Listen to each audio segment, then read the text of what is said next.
Selamat siang Bapak Ibu semua. Kembali kita berfellowship bersama di Zoom ini. Pada Minggu 29 November 2020, kita akan mengangkat tema Peace. Dan untuk memulainya, kita akan membahas dari Yohanes 14 ayat 27, di mana di situ dikatakan Yohanes 14:27, damai sejahtera kutinggalkan bagimu, damai sejahtera kuberikan kepadamu, dan apa yang kuberikan tidak seperti yang diberikan oleh dunia kepadamu. Janganlah gelisah dan gentar hatimu. Tentu ayat ini sudah sering didengar oleh Bapak Ibu, tapi kita mau fokus mengenai damai sejahtera yang disampaikan atau dikatakan oleh Yesus kepada murid-muridnya pada waktu itu. Damai sejahtera ini juga sering menjadi sesuatu yang sumir. Tetapi mari kita akan dapatkan jawabannya lewat diskusi kita dari apa yang dikatakan Alkitab mengenai damai sejahtera ini. Baik, silakan Pak JK. Ya, terima kasih Pak Jo.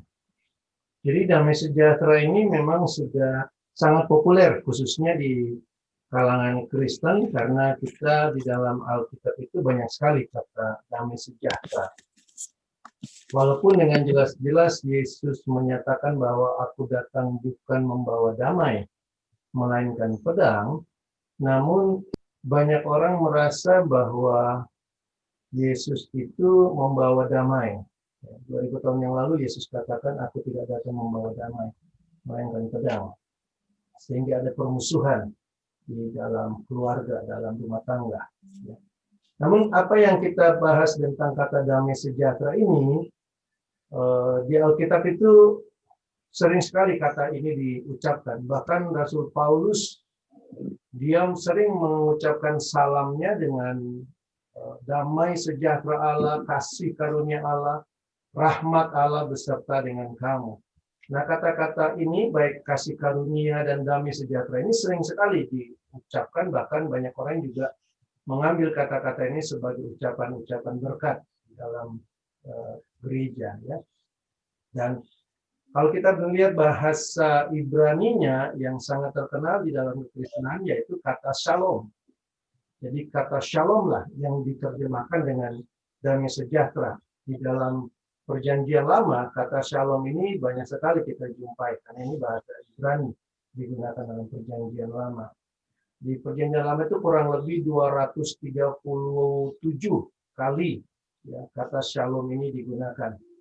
Dalam rangka untuk mengucapkan selamat kepada seseorang, untuk menyatakan akan adanya keselamatan, mungkin dalam bahasa Indonesia seperti apa kabar, kan, baik, dan sebagainya.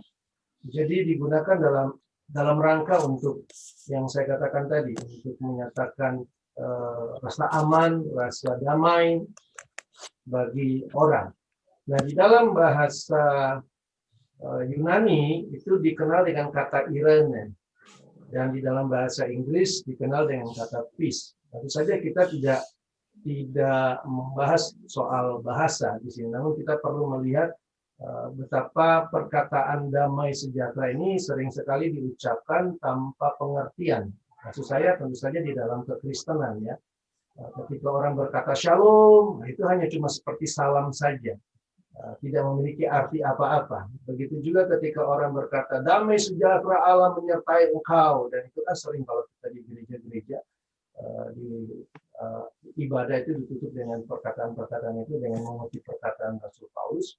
Dan seakan-akan damai sejahtera itu ya rasa damai, damai di hadapan Allah, damai di dalam diri kita. Jadi kita pulang dengan damai sejahtera. Pulanglah dengan damai sejahtera. Itu sering sekali kita dengar. Dengan kata lain, bagi orang-orang di dalam dunia, damai atau damai sejahtera ini bisa banyak sekali kita tafsirkan. Namun ini selalu menerangkan terutama adalah ketenangan jiwa. Jadi kepada perasaan manusia. akan adanya damai. Damai yang mereka terima. Jadi ketika dikatakan pulanglah dalam damai dengan damai sejahtera Allah, maka kita berpikir bahwa ya saya pulang dengan damai, begitu ya. Jadi ada rasa damai. Namun kalau kita melihat apa yang tadi sudah diambil ayatnya dalam Yohanes 14 ini, ayatnya yang ke-27, ketika Yesus mengatakan tentang damai sejahtera ku tinggalkan bagimu, damai sejahtera ku berikan kepadamu, dan apa yang ku berikan tidak seperti yang diberikan oleh dunia kepadamu.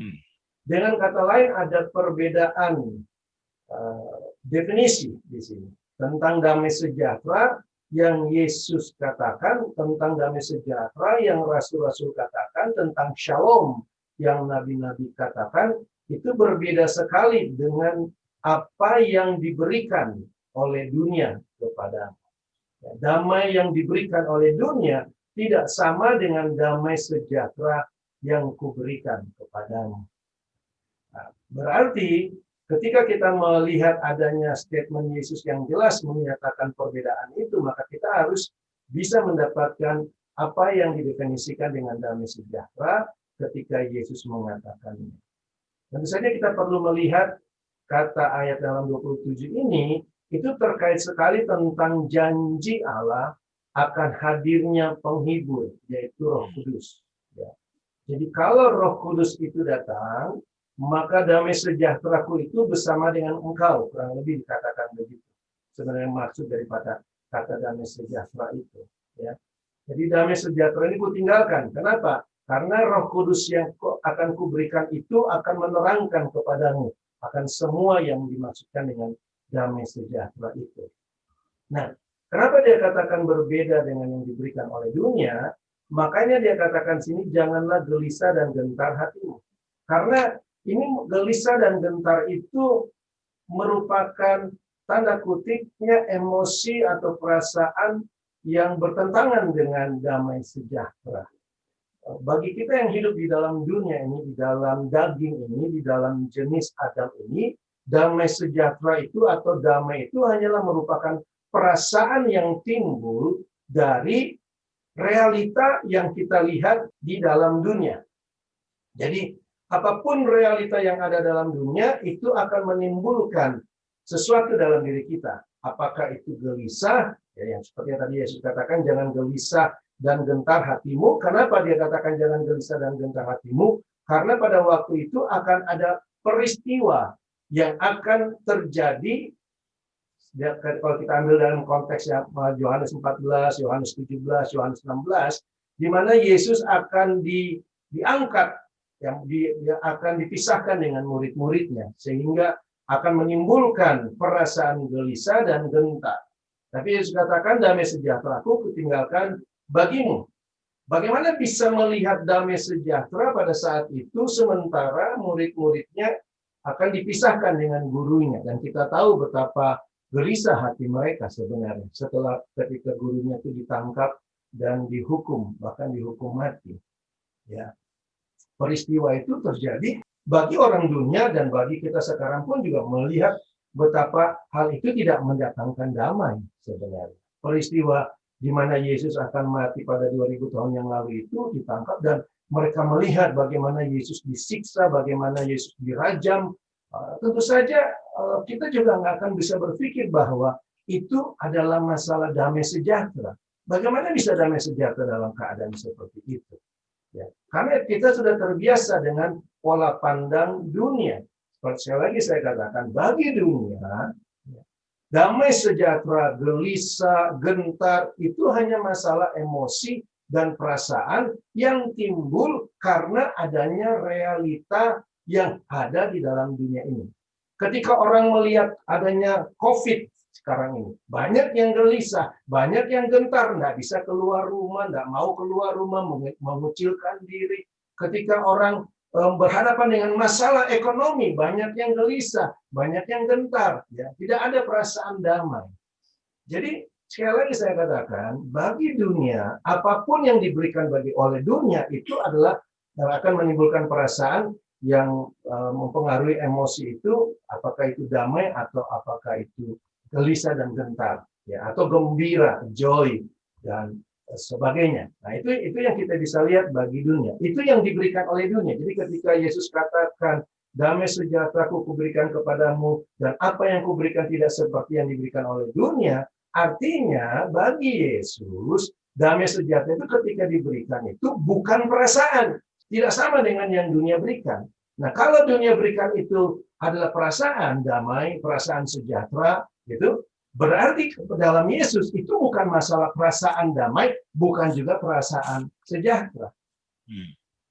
Sehingga ketika kita berkata shalom, bukan berarti, oh semuanya punya perasaan damai. Bukan itu yang dimaksudkan ketika dikatakan salam damai sejahtera. Yang Paulus sering ucapkan kepada jemaat, begitu ya. Ketika Paulus mengatakan, kasih karunia Allah beserta dengan kamu, dan damai sejahtera Allah beserta dengan kamu, Paulus tidak pernah memaksudkan bahwa itu adalah perasaan yang kamu miliki karena ada rasa damai dalam hati. Bukan itu yang Paulus maksudkan. Bagi Paulus, dia ingin menyatakan sesuatu dengan mengungkapkan adanya damai sejahtera atau kasih karunia Allah beserta dengan kamu. Ada sesuatu yang menjadi keinginan Paulus melalui salam-salam yang dia harapkan itu benar-benar terjadi kepada mereka, pada jemaat yang membaca surat-suratnya itu.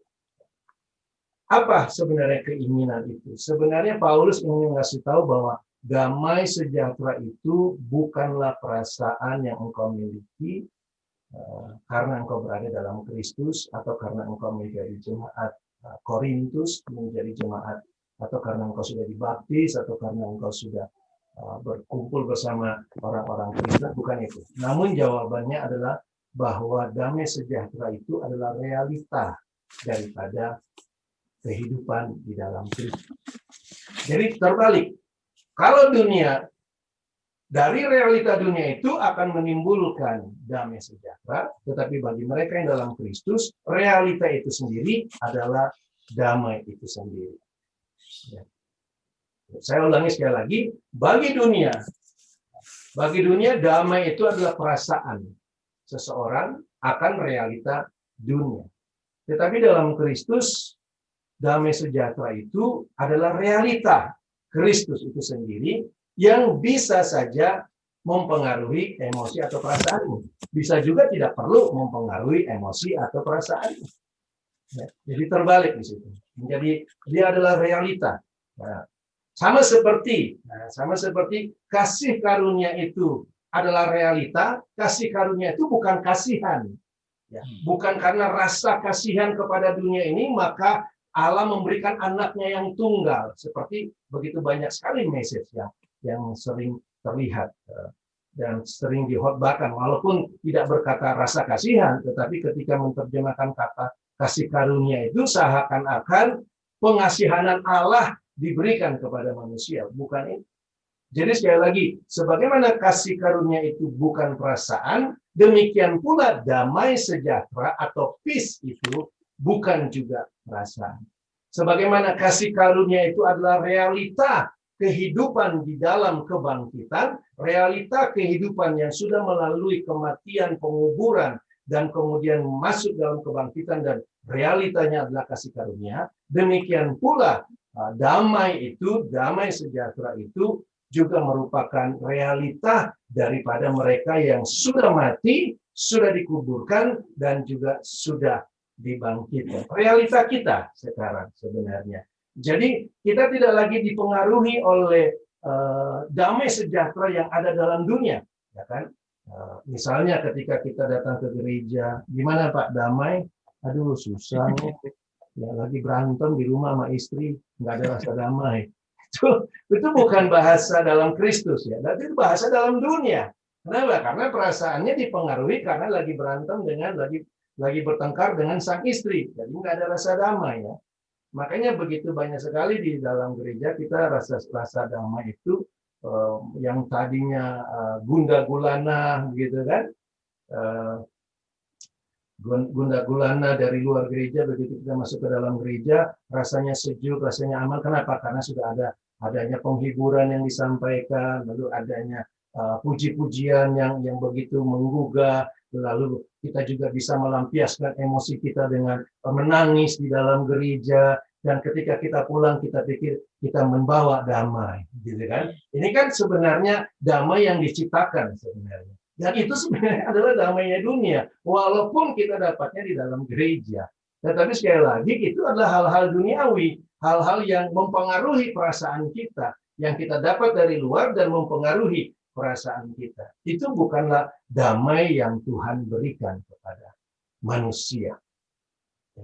Lalu sekarang apa kedamaian yang Tuhan berikan itu? Ya.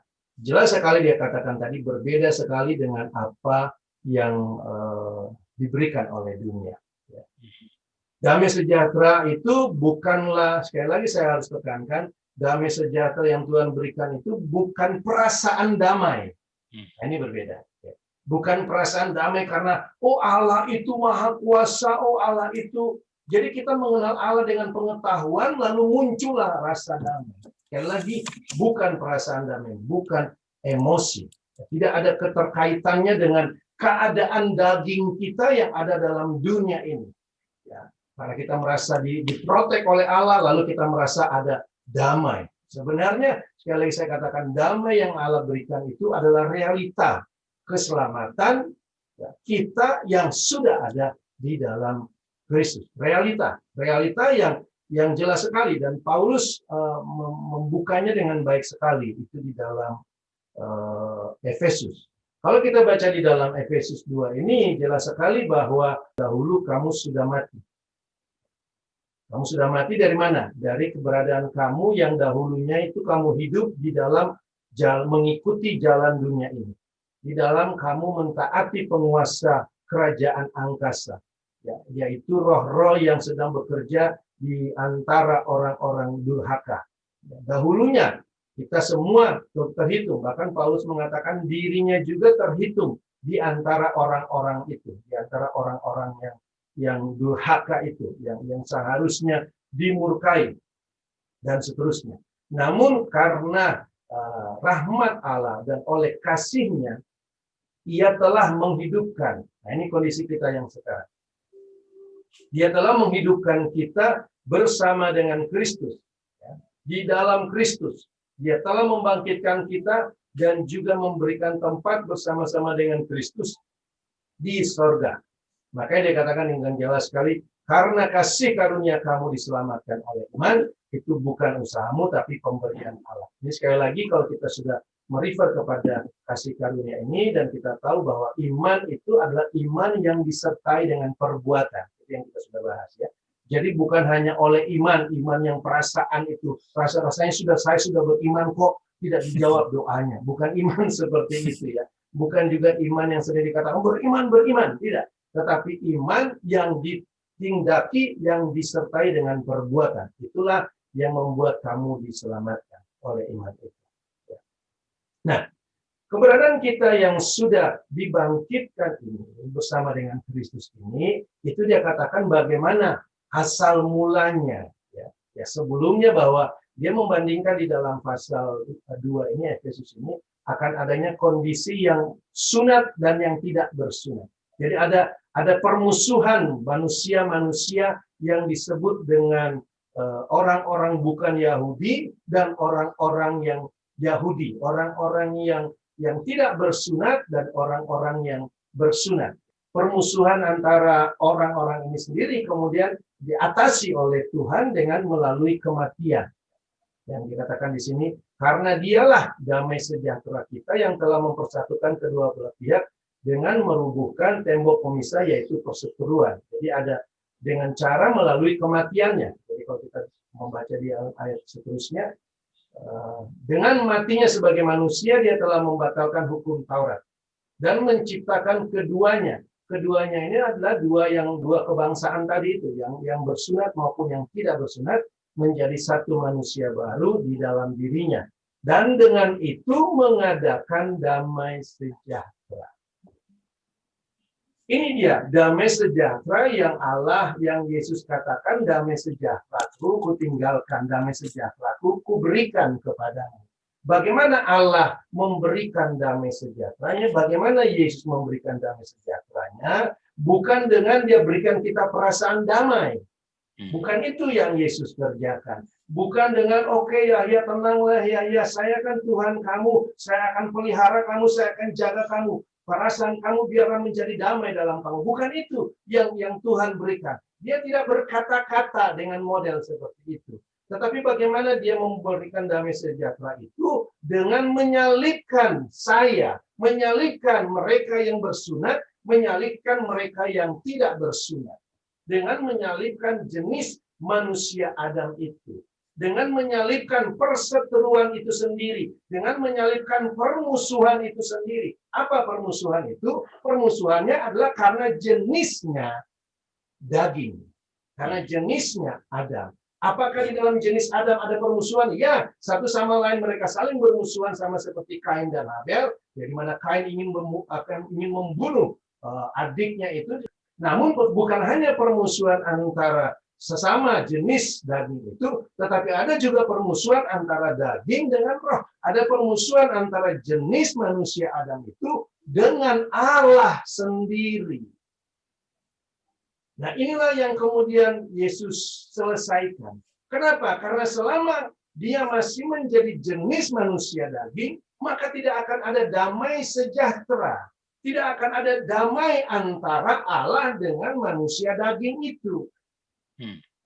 Jadi ketika Yesus menyelesaikan atau memberikan damai sejahtera kepada kita, maka kedua, ya baik yang bersunat maupun yang tidak bersunat ini harus disatukan dalam satu kematian, supaya apa? Supaya mereka bukan lagi menjadi dua, tetapi mereka menjadi satu bersama dengan Kristus dan memiliki damai dengan Allah. Ini damai sejahtera yang Yesus berikan. Sekali lagi saya katakan, Yesus tidak memberikan damai sejahtera perasaan. Sebagaimana mungkin yang selama ini kita pikir, itulah damai sejahtera yang Allah berikan pada saya. Makanya banyak orang kan kalau mau mendengar orang khotbah, kalau yang dari Tuhan tuh kalau ada rasa damai. Wah, ini yang dari Tuhan ini. Ada rasa damai karena sepakat dengan pembicaranya. Itu saja yang jadi masalah sebenarnya. Ketika Anda sepakat, damai. Walaupun pembicaranya sesatnya minta ampun, Anda rasa damai. Kenapa? Karena sama dengan pemahaman saya. Karena sesuai dengan yang saya mau. Itu perasaan damai. Dan itu bukan Kristus. Kristus tidak berikan seperti itu. Dia berikan dirinya untuk memperdamaikan. Ini damai sejahtera. Sekali lagi, damai yang diberikan pada kita bukan perasaan damai. Damai yang diberikan pada kita adalah Kristus itu sendiri. Makanya saya katakan damai sejahtera dalam Kristus itu bukan perasaan, tapi realita. Karena Kristus itu sendiri, real. Kristus sendiri adalah kehidupan saya. Di dalam ayat di atas dikatakan dengan jelas. Perhatikan ayat 14 ini. Karena dialah damai sejahtera kita. Jadi bukan dialah perasaan damai saya. Bukan. Dialah damai sejahtera saya. Karena kita tidak lagi melihat ini urusan daging dengan daging. Damai sejahtera itu ada kalau saya berdamai dengan seseorang. Bukan itu urusannya. Bukan itu yang dibahas dalam perkataan damai sejahtera di dalam Kristus ini. Tapi Kristus, kenapa? Karena saya memiliki damai bukan hanya sesama dengan manusia, tetapi saya juga memiliki damai bersama-sama dengan Allah. Jadi kedamaian itu diberikan kepada kita karena dia melenyapkan perseteruan. Ya, melenyapkannya melalui apa? Melalui tubuhnya. Dalam satu tubuh. Yaitu jenis Yesus yang daging itu. Itu dimatikan. Jadi tidak ada lagi perseteruan. Ya. Tidak ada lagi perseteruan dengan Allah. Saya tidak perlu merasa damai dengan Allah. Saya melihat realita dengan bahwa saya berada di dalam tidak perseteruan dengan Allah. Itu. Jadi realita bukan perasaan damai sejahtera dari Allah, bukan. Tapi bahwa Allah tidak, tanda kutipnya sama seperti dia katakan, tidak ada penghukuman bagi mereka yang ada di dalam Kristus. Karena kita tidak hidup menurut daging. Nah, kalau tidak ada penghukuman, maka berarti damai. Itu bukan perasaan damai. Itu realita damai sejahtera. Jadi baik Yohanes 14 dan Yohanes 16, Yesus katakan, kuberikan kepada kamu. Itu kenapa? Karena dia menjanjikan akan memberikan Roh Kudus dalam kedua ayat itu. Itu jelas. Jadi jelas sekali damai sejahtera yang diberikan itu seturut dengan ketika Roh Kudus diberikan kepada kita. Kenapa diberikan kepada kita? Supaya menerangkan apa yang ada di dalam realita itu. Coba kita lihat di dalam Yohanes 16. Dikatakan hal yang sama sebenarnya. Nah, perhatikan ayat 33. Semuanya itu kukatakan kepadamu supaya kamu beroleh damai sejahtera dalam aku. Dalam dunia kamu menderita penganiayaan, tapi kuatkanlah hatimu, aku telah mengalahkan dunia. Jadi peristiwa tentang datangnya Roh Kudus itu akan dengan juga otomatis memberikan damai sejahtera kepada kita.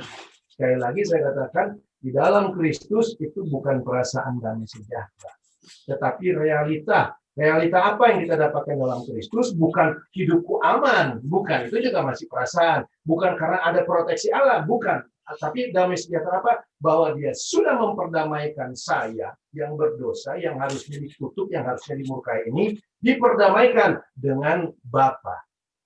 Saya diperdamaikan melalui apa? Melalui kematiannya, melalui pemisahan dengan dunia. Disinilah kita bisa melihat bagaimana pentingnya pemisahan itu. Karena pemisahan itu, itulah tandanya kita hidup dalam realita damai itu. Itulah tandanya bahwa kita hidup dalam damai sejahtera. Itu salah satunya, pemisahan itu. Itulah sebabnya mengapa mixture itu sangat berbahaya, karena dengan kita bercampur, tandanya kita tidak hidup di dalam damai sejahtera dengan Allah. Dan itu bisa terjadi karena kita tidak punya pengertian. Barang siapa hidup dengan model-model seperti itu, mereka menempatkan diri mereka di dalam permusuhan dengan Allah. Itu dikatakan dengan jelas dalam Roma 8. Kan? Dalam Roma 8 itu dikatakan bahwa keinginan daging adalah perseteruan dengan Allah. Keinginan daging. Padahal perseteruan itu di dalam Kristus sudah diselesaikan. Di dalam Kristus sudah disalibkan. Tetapi bagaimana mungkin hal yang sudah disalibkan oleh dalam Kristus itu sekarang mau kita pula hidupi kembali melalui keinginan kehidupan di dalam keinginan daging. Sama seperti itu, maka kalau kita hidup menurut daging itu berarti kita tidak hidup menurut roh, dan kalau kita tidak hidup menurut roh, maka kita menempatkan diri kita sebagai seteru terhadap Allah, musuh terhadap Allah. Di sini kita bisa melihat pentingnya hidup dalam roh, artinya hidup berjalan dalam realita roh itu. Itu maksudnya hidup dalam roh. Jadi hidup dalam roh itu bukan, oh saya punya Roh Kudus, dia akan tuntun saya. Besok saya mau makan apa, nanti dia akan kasih tahu. Besok saya mau kemana, nanti dia akan kasih tahu. Itu bukan hidup dalam roh. Hidup dalam roh adalah hidup dalam realita roh itu sendiri. Allah itu adalah roh, maka kita pun harus hidup di dalam roh. Kita diskusikan lebih lanjut mengenai damai sejahtera ini. Baik. Terima kasih Pak JK untuk pemaparan mengenai damai sejahtera. Saya akan terlebih dahulu ingin menggarisbawahi bahwa di dalam Kristus damai sejahtera adalah sebuah realita, bukan suatu perasaan. Karena memang seringkali damai sejahtera itu adalah satu indikator yang dipakai untuk menentukan apakah ini sesuatu yang baik atau yang jahat. Kalau ada damai sejahtera, maka itu baik, katanya. Kalau tidak ada damai sejahtera, kemungkinan itu tidak baik. Begitu. Jadi jelas bahwa damai sejahtera bukan satu indikator, tapi damai sejahtera adalah Kristus itu sendiri yang merupakan suatu realita bagi setiap orang yang percaya. Baik, dan untuk membahas lebih dalam ini Pak Yahya, saya juga melihat paralel di Roma 5 ayat 1, Paulus mengatakan ini dengan sangat tepat. Sebab itu kita yang dibenarkan karena iman. Kita hidup dalam damai sejahtera dengan Allah oleh karena Tuhan kita Yesus Kristus. Jadi jelas karena iman, bukan karena pemikiran kita, bukan karena variabel-variabel yang kita pikirkan, tetapi karena iman, maka kita hidup dalam damai sejahtera dengan Allah melalui Tuhan kita Yesus Kristus. Dalam terminologi sekuler, damai itu adalah produksi dari konflik atau perang. Jadi ada damai setelah perang. Jadi kalau sebelum perang itu namanya kondisi tenang. Kemudian perang, baru kemudian bisa damai ada dihasilkan dari situ. Itu terminologi dari sekuler. Tapi artinya yang saya mau lihat bahwa ada konflik gitu. Selalu ada tadi Pak JK senggol mengenai perseteruan. Ada konflik di situ. Lewat konflik itu akhirnya akan ada damai sejahtera. Tanpa konflik tidak akan ada damai sejahtera. Tidak akan ada damai. Tanpa perang tidak ada damai. Kita akan melihat dalam apa yang dikatakan Alkitab, bukan apa yang dikatakan sekuler ya. Tapi saya melihat bahwa benang merahnya adalah memang ketika Kristus itu dia memisahkan daging dan roh. Memang itu konflik yang selalu terjadi Pak ya. Konflik yang akhirnya karena iman atau di dalam iman itu, maka damai sejahtera itu yang akan menjadi realita kita sebenarnya. Oke Bapak Ibu, jika ada yang ingin menyampaikan atau menanyakan sesuatu. Pak Jo, aku mau nanya dulu Pak Jo. Silakan Bu. Pak Yahya, aku mau nanya. Berarti perdamaian, damai itu Kristus itu sendiri ya Pak ya? Nah, Ya. Terus gimana ya kita sekarang ini kalau kita sudah dinyatakan Kristus di dalam kita, terus saya menyatakan itu kepada yang sama setubuh Kristus tentunya ya Pak ya, apakah itu juga damai yang kita berikan kepada sesama yang kita sharingkan gitu Pak, termasukkah itu Pak ya? Ya, kita akan melihat realita. Jadi itu tergantung dari pemahaman, kan? Pemahaman terhadap realita yang sudah ada itu. Lama-lama kita tahu ini damai yang begini. Saya sudah damai dengan Allah. Ya kan? Saya sudah damai dengan Allah, maka saya juga damai dengan manusia. Tentu saja itu bisa diketahui sebagai damai itu kalau ada pengenalan akan Kristus. Yes. Ya, dari Eva mungkin sudah tahu itu damai. Tapi orang lain yang kita sampaikan, orang itu kan belum tentu tahu itu damai. Tapi siapapun kita yang menyampaikan, kita menyampaikan damai itu, memberitakan damai itu. Nah, damai itu kan Kristus itu. Jadi kita bukan memberikan perasaan damai pada orang. Yes. Ya kan, kadang-kala kan seakan-akan itu peranan daripada seorang gembala. Nah, ini kalau di gereja kan gembala itu harus membawa damai katanya. Dan damai itu kan ya tergantung perasaan jadinya. Jadi makanya orang banyak istilahnya terkungkung di dalam hal ini, bagaimana untuk menciptakan suasana damai. Iya. Itu sekali lagi damai yang dibicarakan dalam hal ini, dalam yang saya katakan tadi manusia suka cari itu bagaimana menciptakan suasana damai, itu damainya dunia. Iya. Karena dalam Allah itu Kristus itu sendiri damai. Yes. Kristus sendiri damai. Iya. Sama seperti kita suka bilang kasih karunia itu ya Kristus itu sendiri. Ya. Dan banyak lagi yang kita akan lihat. Sama seperti kita bilang kekudusan itu adalah Kristus, ya itu. Jadi kita bukan Kristus memberikan sesuatu kepada kita supaya kita punya perasaan damai, tidak. Tapi dialah damainya kita.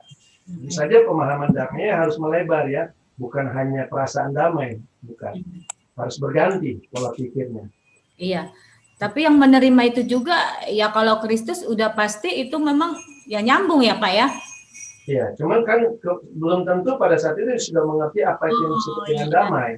Ini kan masalah pemahaman sekarang. Ya, benar. Dia bisa saja sudah kenal Kristus lama sekali, dia kenal Kristus, tapi kemudian dia menilai Kristus dengan perasaan damainya dia. Gitu. Ya, bisa juga ya Pak gitu ya. Iya, jadi kalau dia dengar ayat Alkitab, lalu yang dia rasa ini rasa damai, itu pasti Kristus katanya. Kalau dia nggak rasa damai, itu pasti bukan Kristus. Iya, betul. Kan banyak penilaian seperti itu dalam agama Kristen kan. Iya, banyak Pak, banyak. Gitu ya. Nah, saya juga mengambil ayat di sini Pak, Matius 5 ayat 9. Berbahagialah orang yang membawa damai.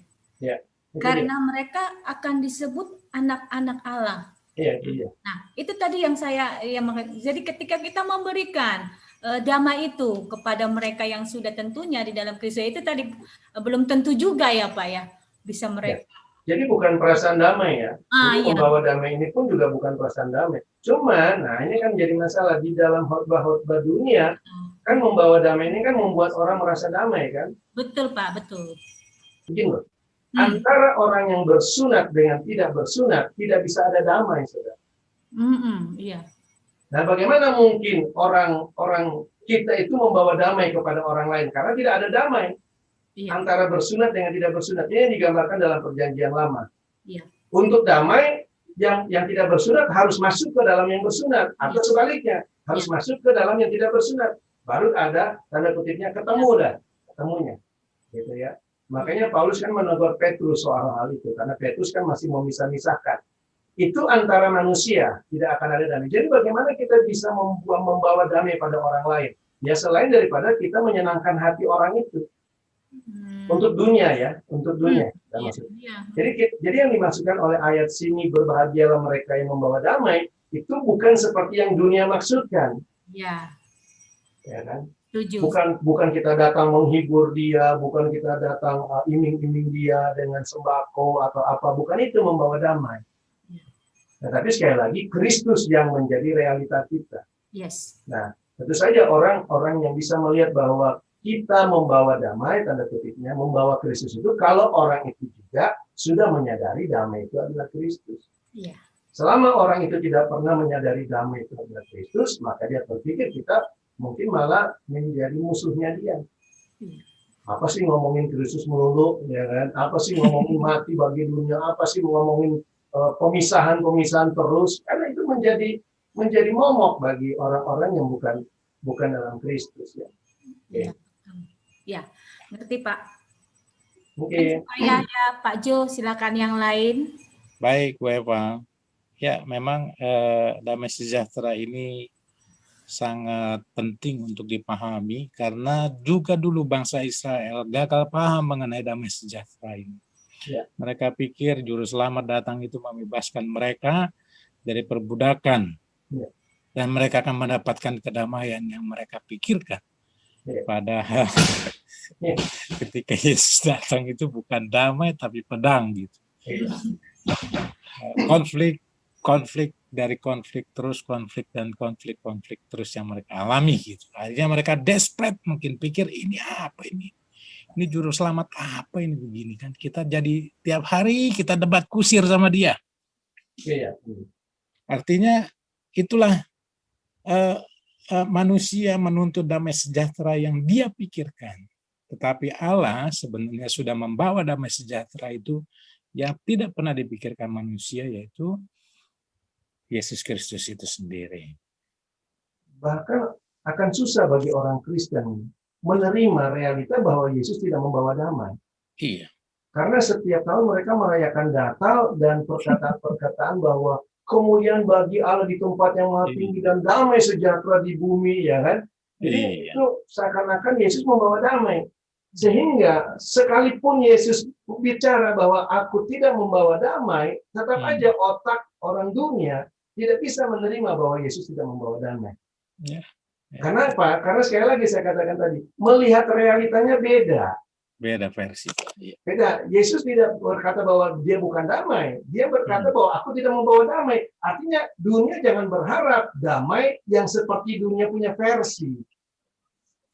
Jangan kehadiran Yesus itu seakan-akan Yesus menyediakan damai yang versinya mereka. Yeah. Yang kalau menurut saya banyak ditawarkan oleh agama Kristen. Versinya dunia, damai dunia ini, itu yang ditawarkan agama Kristen. Tentang damai di dalam gereja. Jadi bukan tanda kutipnya versinya Allah, bagaimana Kristus itu damai. Karena versinya Allah jelas sekali mati. Damai bagi Allah itu kamu mati harus. Karena dia sudah mati, dia sudah memperdamaikan. Dia sudah mematikan. Nah itu dia. Dia bukan hanya mematikan Adam, dia mematikan perseteruan itu. Supaya ada damai. Yang tadi dikatakan oleh Pak Jo kan. Kalau tidak ada lagi perseteruan, pasti damai kan? Itu kan realita. Bagaimana Yesus memberikan kita damai? Dengan mematikan perseteruan. Dengan meniadakan perseteruan itu. Itu damai. Ini menjadi, kalau saya ketika saya melihat realita damai itu menjadi istilahnya kekuatan gitu loh. Saya bukan cuma bicara takut, saya nggak perlu ragu lagi akan realita itu di hadapan Allah. Walaupun kita tanda kutipnya, hidupnya tanda kutip ya, saya katakan mungkin belum beres, belum begini-begini, tapi kita tahu bahwa damai itu sudah ada, bahwa itulah damai dalam Kristus. Cuma kita perlu memperbaiki, nah itu kan, memperbaikinya. Ini kan cuma dalam level progres. Ini kalau kita sebut progres. Jadi kadang-kadang kan kita sudah sebut itu kan progres, Pak. Betul, progres itu kalau menuju maju. Iya. Progres kan maju kan, bukan jalan di tempat. Kalau jalan di tempat itu bukan progres. Yang namanya progres itu peningkatan. Gitu. Proses kita dalam hidup itu progres. Jadi ada kemajuan, gitu ya. Dan damai ini salah satu istilahnya salah satu realita yang kalau menurut saya perlu dilihat oleh kita supaya kita bisa maju. Gitu ya. Ya, dan juga damai sejahtera yang dimention oleh Alkitab adalah damai sejahtera dengan Allah, Pak, bukan antar sesama manusia begitu. Betul. Roma 5 ayat 1 dengan jelas mengatakan, kita yang dibenarkan karena iman, kita hidup dalam damai sejahtera dengan Allah. Betul. Makanya kita tidak akan temukan jawabannya ketika kita mengharapkan dalam konteks yang minor, kok kita satu persekutuan saling marah-marahan gitu. Kok kayaknya begini begitu gitu. Jadi yang dilihat fokusnya itu antar manusia, padahal bukan antar manusianya yang penting, tapi dengan Allahnya yang penting. Nah kita seringkali gagal paham di situ. Jadi kita merasa katanya anak Allah, tapi nggak bisa ngomong yang enak sama sesama manusia. Sama teman persekutuan nggak bisa ngomong yang enak. Loh, saya kadang-kadang berpikir, loh, apakah dia baca Alkitab dengan sangat baik? Bahwa damai sejahtera itu dengan Allah, bukan dengan manusia. Maaf saja. Mungkin saya mungkin ada yang anggap saya keterlaluan, ya, tapi Alkitab katakan begitu. Menurut Pak JK bagaimana? Iya, memang harus dengan Allah dulu. Jadi ketika Allah mempersatukan yang bersunat dengan tidak bersunat, bukan berarti Allah memperdamaikan keduanya. Ya, jadi Allah tidak memperdamaikan antara sunat dengan tidak bersunat. Sampai sekarang kan masih banyak perbedaan itu. Makanya orang kan menganggap bangsa Israel itu bangsa yang nomor satu, bangsa yang terpilih. Ya kan, sampai sekarang kan masih muncul. Kenapa? Karena yang bersunat itu, mereka adalah bangsa yang bersunat, yang dipilih Allah. Padahal tidak ada lagi. Kenapa tidak ada lagi? Karena Allah mempersatukan mereka dan dimatikan. Jadi tidak ada urusan antara manusia dengan manusia di dalam Kristus. Tidak ada urusan itu. Dan menjadi satu manusia baru. Nah, satu manusia baru ini tidak ada permusuhan di dalamnya. Karena cuma satu manusia baru kan. Dan satu manusia baru ini didamaikan dengan siapa? Didamaikan dengan Allah. Gitu loh. Damai dengan Allah. Jadi di dalam Kristus kita tidak lagi melihat urusan manusia. Makanya dikatakan situ kan bukan Yahudi, bukan Yunani, bukan barbar, ya kan? Bukan lagi urusan manusia di situ. Damai itu tidak lagi seperti itu. Oke. Baik, Pak. Ya, begitu juga dengan semua ayat-ayat yang banyak bertebaran mengenai damai sejahtera ini. Seperti Roma ayat 8 ayat 6. Di situ tertulis sangat jelas karena keinginan daging adalah maut, tetapi keinginan roh adalah hidup dan damai sejahtera. Jadi damai sejahtera ini urusannya urusan yang roh begitu, urusan manusia dengan Allah. Tidak ada porsi untuk hal-hal yang daging di dalamnya. Begitu juga Roma 14 ayat 17. Sebab kerajaan Allah bukan soal makanan dan minuman, tapi soal kebenaran, damai sejahtera, dan sukacita oleh roh. Silakan Pak. Ya, selamat siang Pak Jo. Siang Pak. Selamat siang. Saragi. Selamat siang Pak JK. Ya, siang Pak Jo. Damai sejahtera dari Kristus adalah realita Kristus dalam hidup kita melalui iman. Bagaimana caranya Pak kita menikmati atau berjalan dalam realita damai yang dari Kristus dalam kehidupan keseharian kita yang senantiasa masih dikuasai oleh kedagingan melalui perasaan dan pikiran kita. Karena mungkin belum lahir baru. Atau apakah orang yang belum lahir baru bisa menikmati realita damai sejahtera Kristus tersebut, Pak? Terima kasih, Pak. Nah, mungkin pertanyaan yang kedua yang paling bagus. Semua manusia daging tidak ada mengenal damai sejahtera. Karena itu kan harus lahir dalam roh dulu, Pak. Harus perasaan aja, Pak. Itu sama dengan kasih karunia. Kasih karunia juga nggak ada manusia daging bisa menerima kasih karunia. Karena realita Allah itu hanya ada dalam roh. Karena Allah itu roh. Allah itu roh, realitanya roh. Jadi sama seperti kasih karunia tidak diberikan kepada semua manusia, demikian pula damai sejahtera Allah tidak diberikan kepada semua manusia. Hanya kan sekarang begini, karena manusia itu juga membuat istilah damai sejahtera, jadi dia berpikir kata-kata damai sejahtera Yesus itu atau Paulus itu adalah damai sejahtera yang mereka definisikan. Nah ini ya. Cuma walaupun sebenarnya kalau kita sebagaimana yang sering kita bahas dalam diskusi kita kan jelas bahwa tidak ada kesamaan antara daging dengan roh. Hal-hal yang dalam roh tidak pernah diberikan kepada daging. Jadi jangan rusak pemahaman itu lalu kita berpikir bahwa hal-hal yang dalam daging itu bisa mencapai roh. Itu sebenarnya dilakukan oleh agama. Jadi agama itu adalah usaha manusia untuk tanda kutip mencapai Allah. Usaha manusia dalam tanda kutipnya bagaimana daging ini bisa mendapatkan hal-hal yang dalam roh. Lalu hal-hal yang dalam roh itu mereka hadirkan sendiri. Padahal itu bukan hal dalam roh. Tapi itu yang mereka create gitu loh.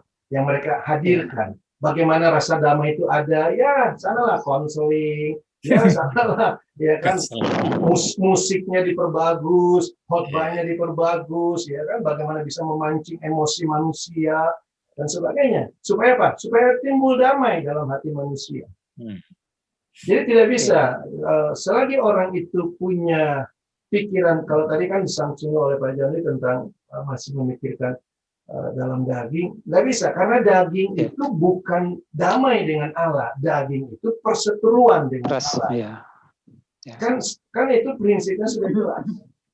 Kalau dia perseteruan dengan Allah, artinya kita maunya tinggal di dalam permusuhan dengan Allah, tapi mau dapat damai, damainya Allah, kan gitu. Itu namanya manusia. Jadi nggak bisa. Kalau ditanya bagaimana, ya nggak ada jalan keluar selain daripada ikut mati. Lahir baru. Oke, terima kasih Pak. Begitu pula kita yang ada di dalam Kristus tidak akan bisa mendapatkan damai itu kalau kita juga tidak mati. Iya. Karena itu kan yang Yesus kerjakan. Artinya realitanya bahwa dia menjadi damai karena dia mati. Nah, kita pun harus mendapat bagian dalam kematiannya itu. Itu menjadi realita bagi kita. Oke, terima kasih Pak. Baik, Pak Saragi, terima kasih. Pak Yosua, iya silakan. Saya mau tanya, itu setelah saya lihat Efesus 2, dialah damai sejahtera kita. Itu. Lantas bagaimana memahami Yohanes 14:27? Damai sejahtera aku tinggalkan bagimu, damai sejahtera aku kuberikan padamu. Bagaimana Pak Yeka tuh memahami ini untuk memahami Yohanes 14:27? Terima kasih. Nah ini, itu yang tadi saya katakan bahwa di Yohanes 14 itu kan ada peristiwa. Kalau kita baca kan Yohanes 14 itu kan peristiwa di mana Yesus akan mati, dia sedang berbicara dengan mereka dan menjanjikan Roh Kudus. Jadi itu dalam rangka menjanjikan Roh Kudus itu, nah itu yang namanya dibilang nanti. Jadi pada hari nanti itu akan ada bahwa damai sejahtera itu sudah diberikan kepada mereka. Damai sejahtera aku diberikan itu artinya dirinya sendiri gitu loh, Pak Untung, yang akan diberikan kepada mereka, tetapi bersamaan dengan turunnya Roh Kudus. Dia mengaitkan tentang hadirnya Roh Kudus itu. Jadi ini ayat 26 itu ya yang disebut.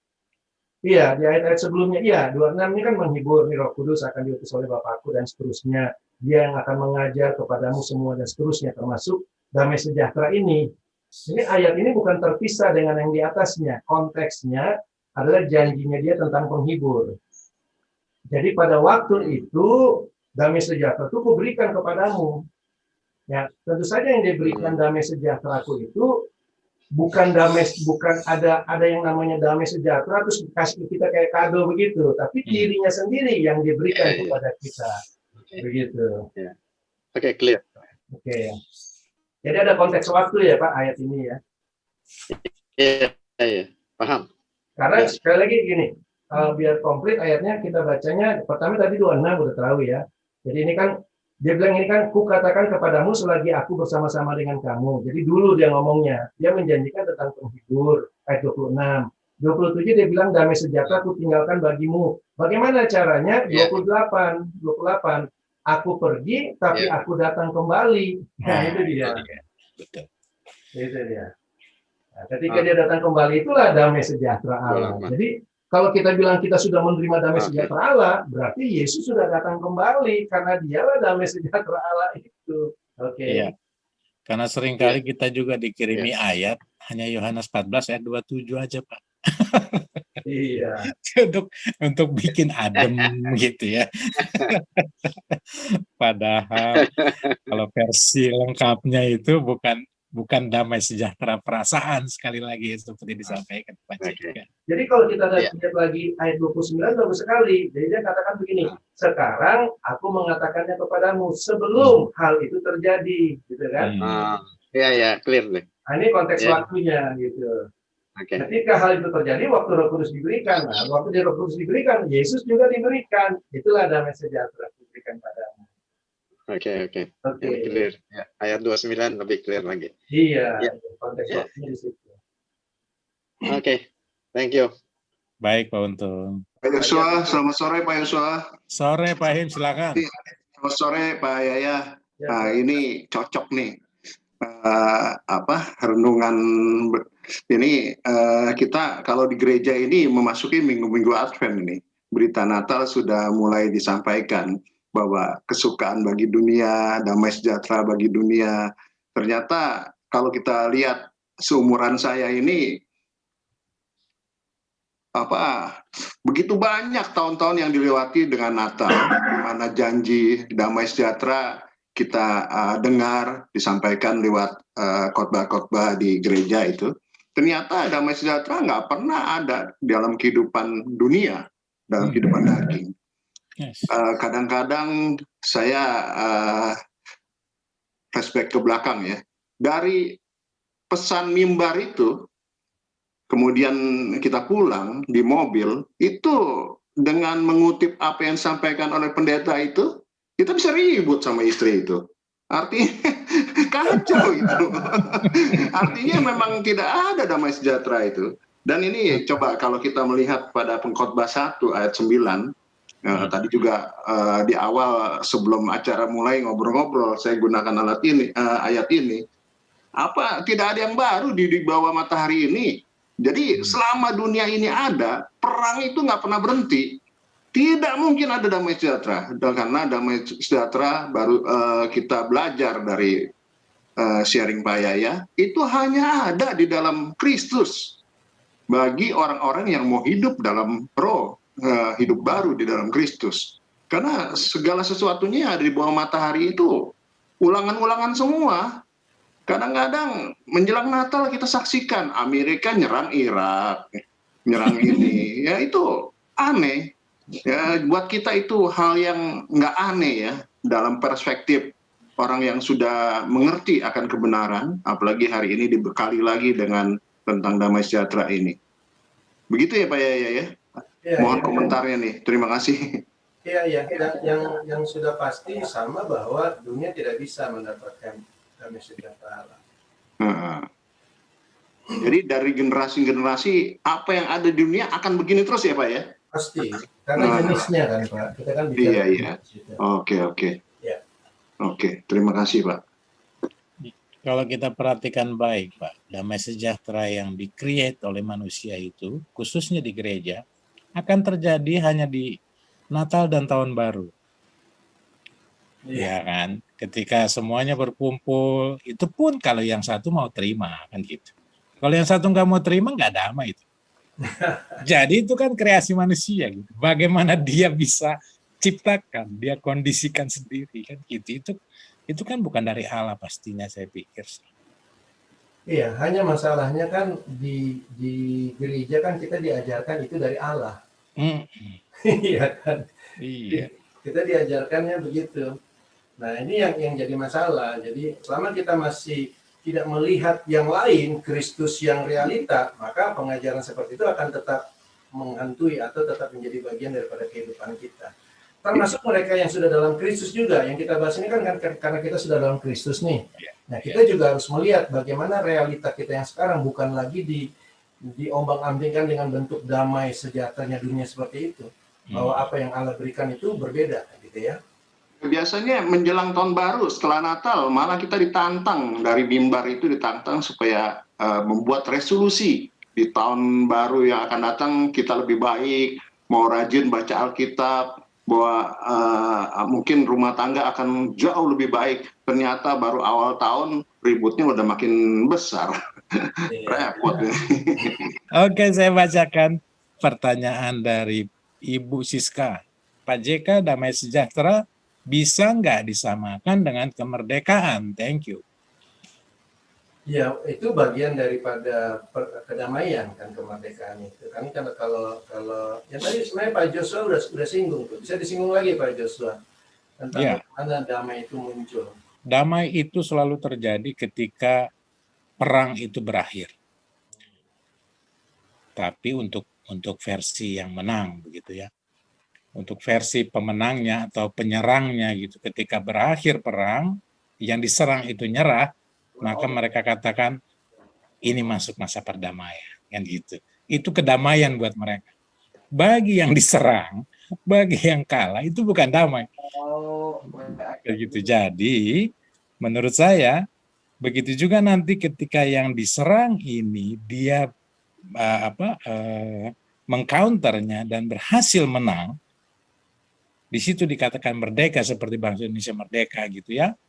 Maka akan ada rasa damai, akan ada damai. Itulah versi terminologi dari dunia itu. Jadi dengan kata lain, damai itu produksi perang. Tanpa perang, tak ada damai.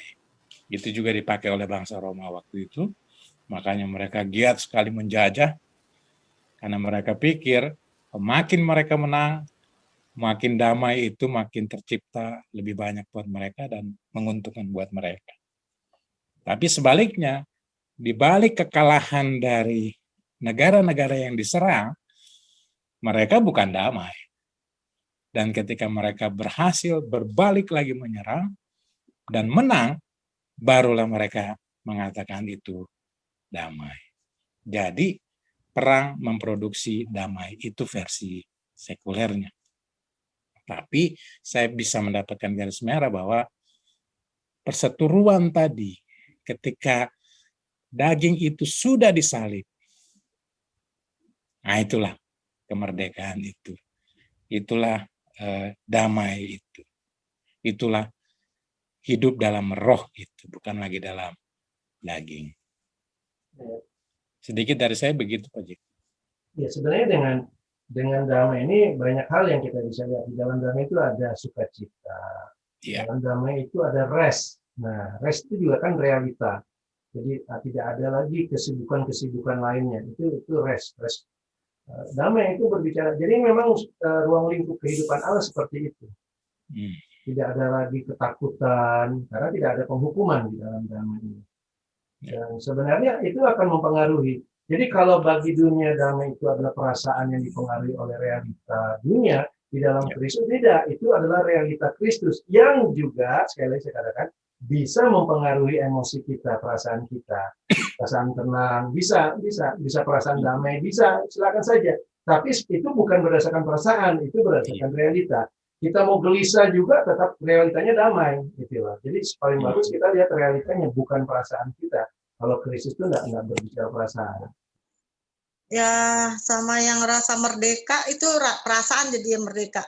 Bagi kita dalam Kristus merdeka itu realita. Kita juga kan dalam Kristus. Iya, jadi bukan perasaan. Jadi apapun yang kita definisikan dalam perasaan dunia itu di dalam Kristus itu realita. Ya, seperti yang tadi sudah diangkat, Bu, dalam Roma 5 ayat 1 bahwa damai sejahtera itu dengan Allah. Di dalam Allah kan kita merdeka, udah mematikan, kita hidup baru. Pokoknya kita nggak ada rasa, perasaan lagi kalau khawatir atau apa. Di dalam Kristus kita juga merasa merdeka, dimerdekakan. Ya. Boleh nggak tuh Pak JK? Mungkin harus lihat lawan katanya. Merdeka itu kan lawannya perbudakan, kan? Penjajahan. Iya. Kalau damai ya seperti tadi, ada peperangan, ada perseteruan. Jadi itu hal-hal itu tidak ada lagi dalam Kristus. Gitu ya. Mungkin Pak seperti itu Pak, ya apa namanya, bangsa Israel dulu ya, yang ke Mesir Pak. Jadi kan mereka kan belum merdeka kan, ketika dibawa Mereka itu ya budak. Pak. Iya Pak ya. Iya, mereka budak. Iya budak, jadi kan keluar itu kan baru mereka dalam Kristus gitu loh.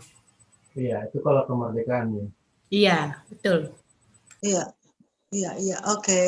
Baik, terima kasih Pak JK, Pak Jo. Jadi kalau kita berbicara perseteruan dan damai ini kita bisa lihat juga di dalam agama efeknya kan. Iya. Bisa bayangkan dalam agama itu terjadi perseteruan antar golongan. Kalau kita bicara golongan-golongan. Nah, hadirnya golongan-golongan itu pun sekali lagi karena perseteruan. Yeah. Paling tidak istilah Protestan itu kan mewakili. Yeah. Kenapa bisa ada Protestan? Nah, itu tandanya perseteruan. Walaupun mungkin itu kan karena begini. Ya oke. Tapi itu berarti perseteruan. Berarti itu bukan dalam Kristus kan? Itu maksudnya saya. Jadi selama masih terlihat pertikaian begitu, itu bukan kehidupan dalam Kristus.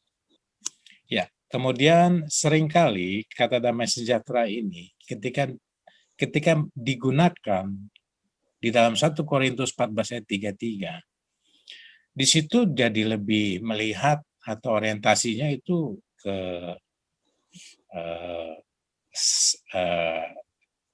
ini ya, ke sesama kita gitu, ke sosial gitu yang lebih dipahami mengenai damai sejahtera itu.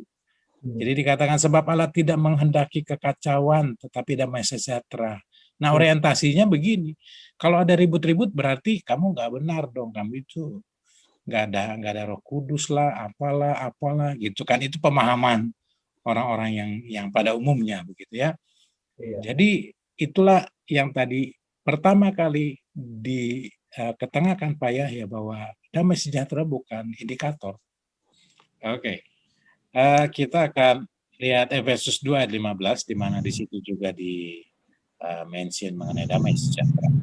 Sebab dengan matinya sebagai manusia ia telah membatalkan hukum Taurat dengan segala perintah dan ketentuannya untuk menciptakan keduanya menjadi satu manusia baru di dalam dirinya dan dengan itu mengadakan damai sejahtera. Jadi ada pembatalan hukum Taurat. Lalu setelah pembatalan itu maka hadir damai sejahtera. Nah, secara praktik atau yang sebenarnya kita sering lihat di dalam kehidupan sehari-hari kita bahwa ini seringkali tidak diciptakan atau tidak dikondisikan atau tidak dipahami dengan baik ya, bahwa ketika matinya Yesus sebagai manusia, ia telah membatalkan hukum Taurat dengan segala perintahnya. Itulah yang mendatangkan damai sejahtera. Ya. Tapi orang seringkali kalau dia kurang melakukan apa perintah hukum Taurat, dia jadi tidak damai sejahtera katanya. Kalau tidak bayar perpuluhan lewat itu, waduh, hati ini tidak damai sejahtera gitu. Nah itu kan satu korelasi atau satu sebenarnya hal yang terjadi yang harusnya tidak terjadi Pak, karena pemahaman yang tidak benar ya. Iya. Saya rasa ini masalahnya kita dari dulu diajarnya begitu Pak. Iya. Kita diajarkan di dalam agama kita itu begitulah. kalau mau mengukur apakah itu Allah atau bukan Allah. Bagaimana saya tahu ini kehendak Allah? Ya, kalau ada damai sejahtera dalam hatimu, itu kehendak Allah. Kan diajarnya begitu kan? Jadi kita merasa ya damai, padahal itu keinginan hati kita, keinginan daging kita. Ya kalau keinginan daging kan damai aja. Namanya keinginan daging. Sampai kita mendengar khotbah-khotbah yang menegur begitu. Nah, ketika kita dengar khotbah menegur, ini kayaknya bukan Tuhan nih. Padahal yang menegur juga bukan Tuhan juga gitu. Karena itu kan cuma permainan ya dalam dunia lah. Ya kan, yang hanya di dalam perasaan levelnya. Iya. Dalam perasaan. Kalau Kristus kan bukan dalam perasaan, realita gitu. Realita. Itu perasaan tinggal mengikuti belakangannya. Iya. Efesus 2 ayat 15 ini sengaja Pak saya kemukakan untuk mengantisipasi, mungkin akan ada yang bertanya, kenapa saya kalau tidak melakukan tidak membayar persepuluhan, lalu timbul ketidakdamaian dalam hati saya kan saya. Iya. Jadi tegas bahwa itu masalah hati Anda aja yang baper lah gitu ya. Ya bukan cuman persepuluhan. Dulu saya saking rajinnya ke gereja dan memang rasanya hidupnya di gereja. Kalau nggak ibadah satu kali aja dalam satu minggu, rasanya berdosa habis gitu. Ya, kalau misalnya nggak hari Minggu, ya paling tidak digantilah Sabtu atau pertengahan Minggu gitu kan suka ada tuh ibadah pujian penyembahan misalnya atau doa semalam suntuk. Itu pun masih kurang serak kalau hari Minggu nggak masuk ibadah. Nah itu nggak ada damai begitu kan. Jadi mulailah muncullah seperti itu. Ya, yang tadinya dulunya rajin doa pagi, dulu rajin tuh kayak gitu doa pagi dan sebagainya. Nah nanti lama-lama sudah tidak doa pagi, itu saya yang khotbah gitu loh, bahwa Tuhan memanggil kita gitu, menjadi rumah doanya. Nah mulai muncul nggak damai sejahtera, berarti salah saya ini kalau nggak doa pagi. Jadi tolak ukurnya dari perasaan. Jadi Allah punya, kita menilai Allah itu dari perasaan, bukan realita. Ya, memang kalau menurut saya kehidupan dalam dunia selalu begitu. Ya. Beragama atau tidak beragama, memang akan begitu, sama aja sebenarnya. Oke, silakan Pak Tony Bun. Iya, thank you Pak Jo. Ya. Ini sama lagi kalau saya simpulkan apa yang Pak JK Kupas paparkan tentang damai sejahtera ini. Sama dengan poin-poin lain, apakah itu talenta, karunia, berkat. Harusnya itu nilainya semua nilai-nilai ilahi yang begitu tinggi dan agung. Dan selama ini ya kembali termasuk dunia dan gereja menurunkan standar itu menjadi bahasa umum, menjadi nilai yang rendah sehingga dipakai oleh manusia umumnya baik beragama khususnya Kristen. Damai sejahtera itu hanya di level perasaan saja. Jadi sekali lagi memang betul semua termakan karena natur, karena hidup dalam kuasa kegelapan, semua dikuasai si gelap, si jahat, sehingga termakan dengan dustanya itu. Dengan penipuan, tipu dayanya dan dustanya dia mengelabui manusia termasuk gereja, yaitu meniadakan arti yang sesungguhnya yaitu pribadi Kristus, tapi dicomot dipakai untuk bahasa umum, bahasa manusia, bahasa sehari-hari, damai, seolah damai itu ya karena level perasaan saja. Kalau saya renungkan itu sebetulnya damai itu ditawarkan, tahu Yesus itu ketika menjadi realita Raja Damai, itu saat dia menghilangkan hukum atau menggenapi hukum Taurat yang menjadi intimidasi kepada manusia kan. Ya. Selama manusia hidup belum dimerdekakan dari hukum Taurat, hukum Perjanjian Lama, yang dipakai setan atau iblis untuk mengintimidasi manusia, termasuk orang Kristen, termasuk beragama lain, semua diintimidasi dengan hukum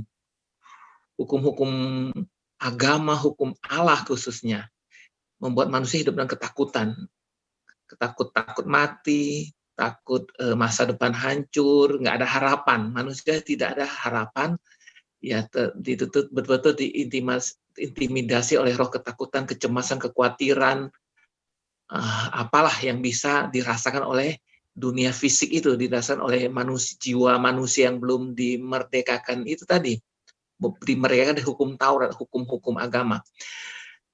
Bahkan Alkitab mengatakan Kristus ketika mati pada saat manusia menjadi seterunya Allah, yaitu hukum itu telah menjadi seteru, menjadi ancaman bagi manusia untuk berdamai dengan Allah, karena setiap manusia melanggar hukum, melanggar aturan-aturan yang ditetapkan oleh Allah.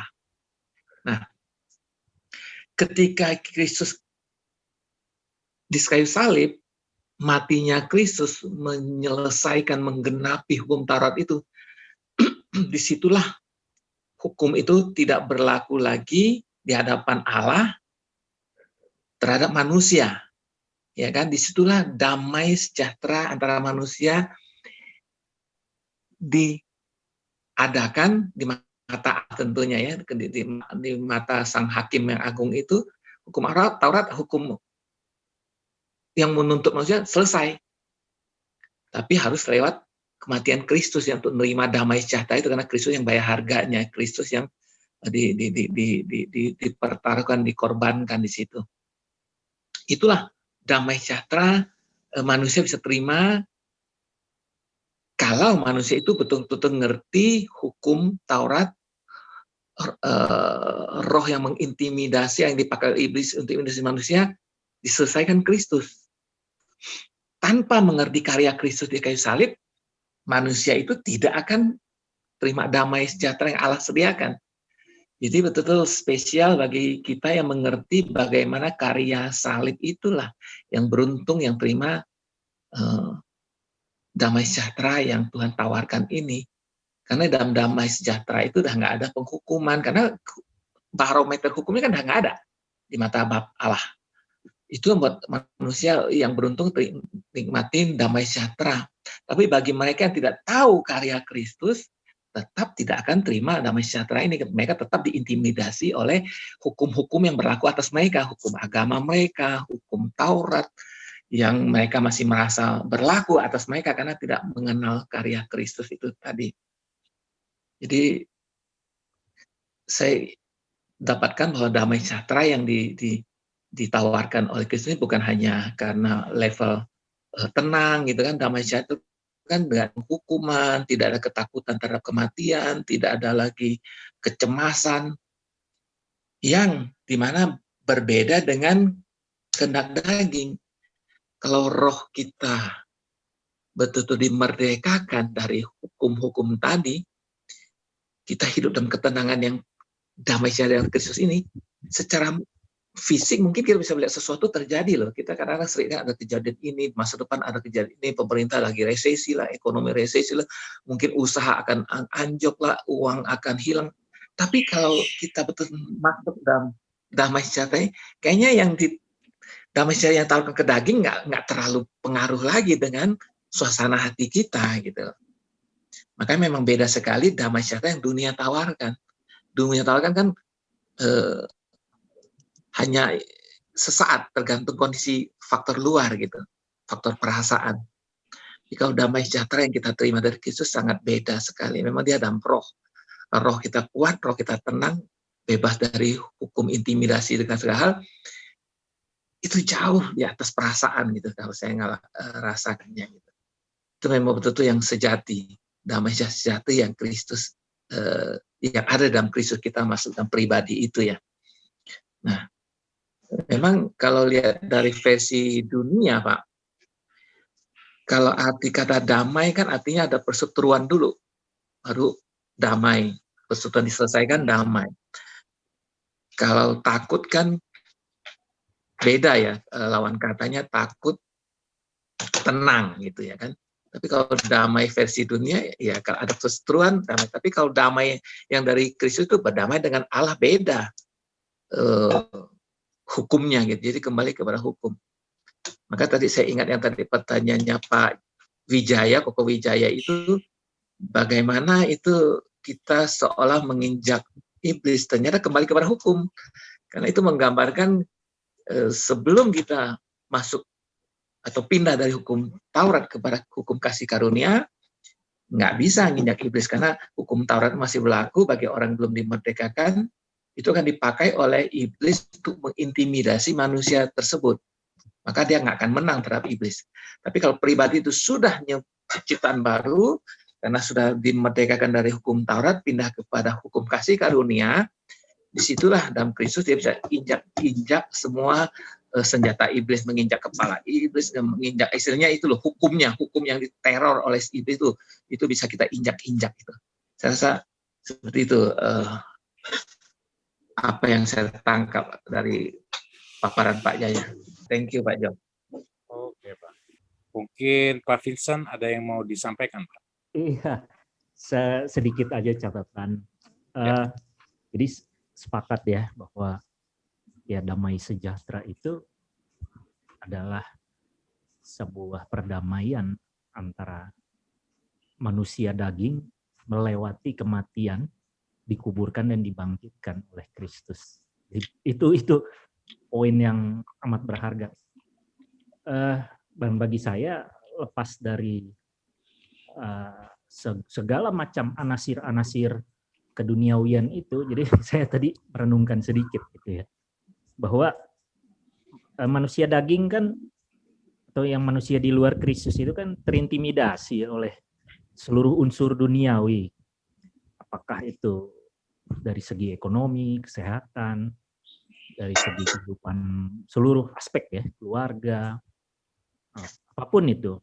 Dan ketika mereka sadar bahwa dirinya terintimidasi kan, ya obatnya ya banyak hal, tapi yang saya lihat adalah obat mujarabnya kalau nggak ke gereja secara agamawi, atau mencari jalan sendiri di luar gereja, entah ilmu pengetahuan, kreativitas, berpikir, mengusahakan sendiri dengan kebenaran-kebenaran dunia yang lain ya. Itu tadi yang saya terbetik dalam pikiran saya kan begitu.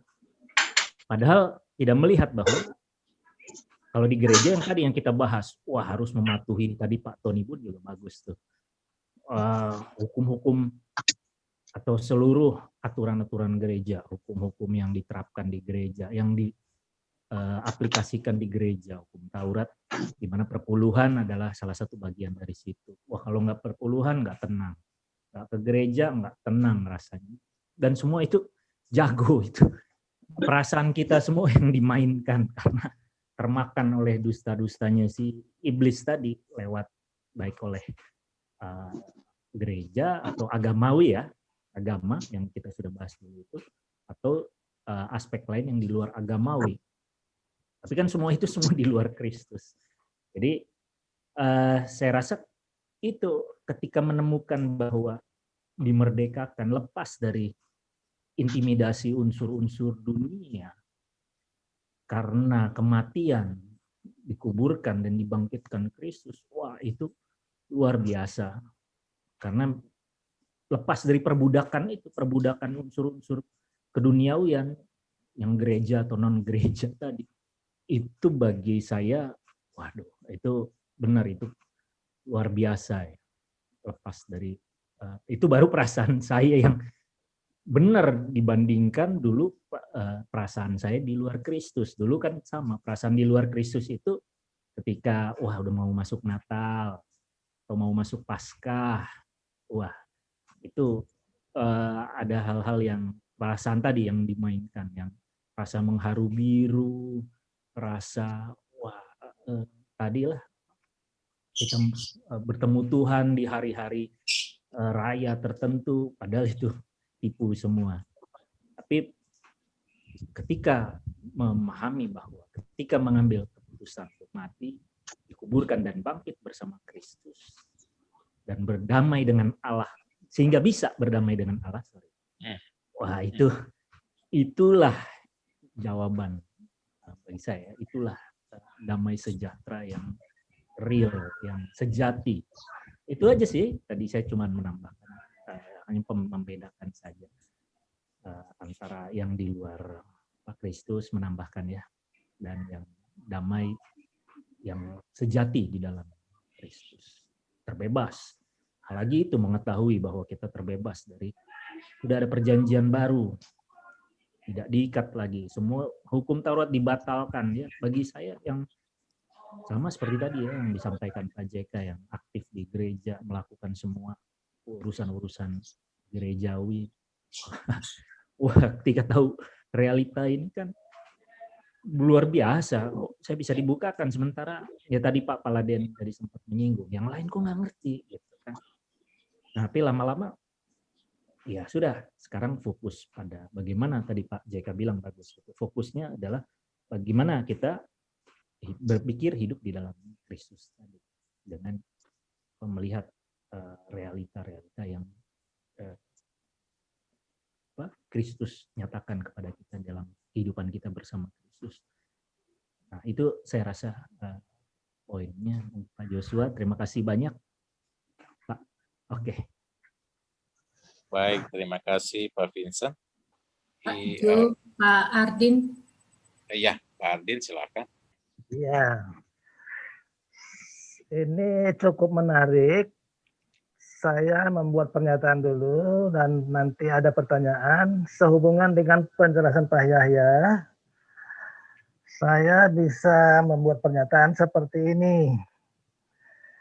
Damai sejahtera yang diberikan Allah tidak sama dengan apa yang diberikan dunia.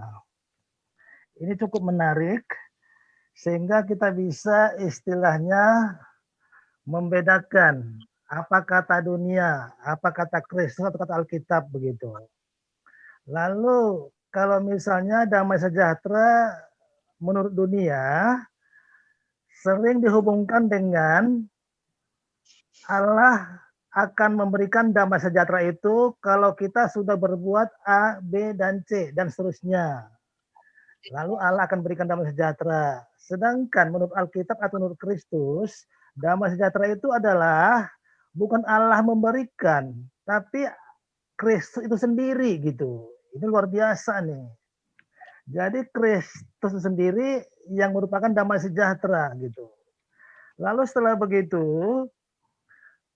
damai sejahtera itu tidak terletak pada kata-kata maknanya, tapi terletak pada pemahaman, pengenalan tentang Kristus sendiri. Sehingga untuk bisa kita paham damai sejahtera itu, levelnya harus pemahaman. Levelnya harus memang yang dibukakan, yang diwahyukan, yang dinyatakan. Lalu kita hidup dengan kehidupan yang dibukakan itu. Itulah damai sejahtera. Lalu ini nggak bersifat teori, tapi kehidupan. Sama seperti misalnya kita sering diajar atau diajak harus selalu bersyukur. Itu juga sama, bersyukur itu nggak bisa diajak-ajak atau disuruh-suruh, tetap pengenalan juga. Jadi yang bisa kita ambil di sini betapa pentingnya pengenalan, pemahaman tentang Kristus yang diwahyukan oleh Roh Kudus kepada kita, sehingga kita rasakan benar-benar damai sejahtera itu. Jadi tidak hanya kata-kata, tidak hanya istilahnya teori semata yang kita miliki, tapi kita rasakan dalam kehidupan. Misalnya kita mungkin kegelisahannya akan berkurang, kekhawatiran, ketakutan menghadapi kehidupan dalam dunia ini. Itu akan perlahan-lahan akan semakin terhapus atau mungkin semakin hilang. Maka muncullah damai sejahtera itu. Lalu yang menjadi pertanyaan saya, kalau betapa pentingnya damai sejahtera itu dihubungkan dengan tingkat daripada kedewasaan. Sangat berhubungan ya Pak Yahya. Ya. Ada hubungannya Pak, kedewasaan itu Pak ya? Ya. Kedewasaan dalam arti kedewasaan dalam Kristus ya. Iya.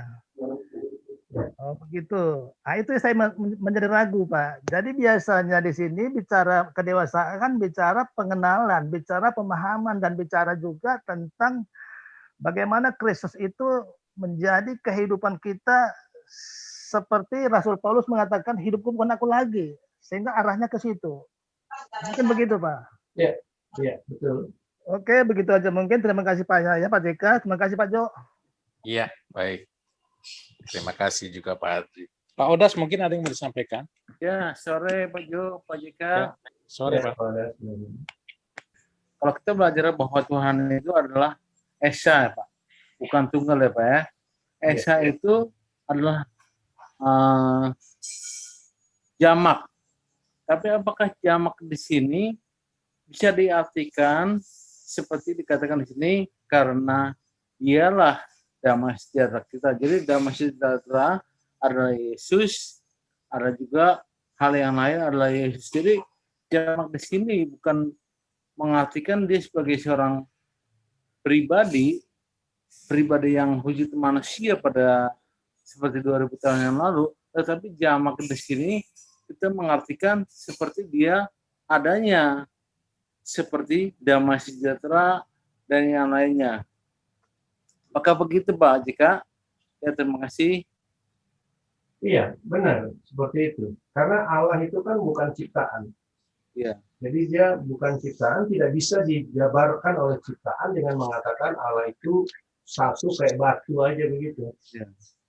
Semakin kita mengenal Allah, semakin kita melihat kejamakannya. Ya. Dialah kekudusan kita, dialah damai sejahtera kita, dialah kasih karunia itu. Dan makin banyak, ya, semakin kita banyak, nah ini banyak ini. Iya. Ini kan bukan cuma satu, dia bukan cuma Tuhan saja. Iya. Tapi dia kan kehidupan saya. Nah, kehidupan saya kan banyak bicaranya gitu. Itu kalau mau memang betul yang mau dikatakan saya seperti itu. Jamak pun tidak bisa dikasih tahu tiga. Nah, itu. Jadi bukan karena dia tidak tunggal satu begitu, berarti dia ada tiga. Tidak. Nggak bisa juga dijabarkan dengan jumlah. Ya, jadi bagi saya Allah itu ya sebagaimana dia memperkenalkan diri kepada kita. ya. Semakin kita mengenal Kristus, semakin kita tidak bisa membatasi dia dengan jumlah. Benar, Pak. Benar, Pak.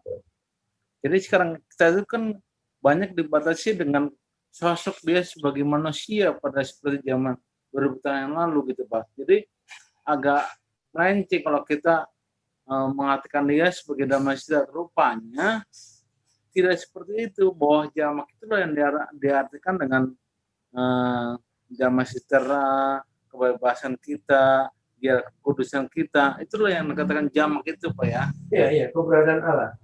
Bahkan di dalam perjanjian lama kan diperlihatkan dengan berbagai macam nama. Ya kan, berbagai macam nama itu Allah diperlihatkan untuk menunjukkan pribadinya itu yang tidak dapat oh yang ini aja, namanya cuma ini saja, nggak bisa. Makanya karena banyak nama yang banyak nama ini muncul karena Allah memperkenalkan diri. Benar. Ya kan, kemudian begitu dia perkenalkan diri, oh Yehova Rafa. Perkenalkan diri lagi, Yehova Sebaot. Perkenalkan diri lagi, Yehova apa lagi. Nah itu berdasarkan pengenalan-pengenalan yang diperlihatkan Allah kepada orang. Gitu. Memang begitulah kalau yang kita, artinya pemahaman seperti ini kan bisa datang setelah pengenalan kita akan Kristus itu. Iya, benar. Mungkin kita mengenal Kristus, kita akan kenal Allah, kenal Bapa. Begitulah Bapa. Iya. Ya. Terima kasih Pak Jika. Pak Jo, makasih. Oke, Pak Odas, sama-sama. Baik, Bapak Ibu, kita masih punya waktu. Pak Dokter, mungkin ada yang mau dibagi catatannya? Ya. Jadi sebetulnya udah clear sebetulnya.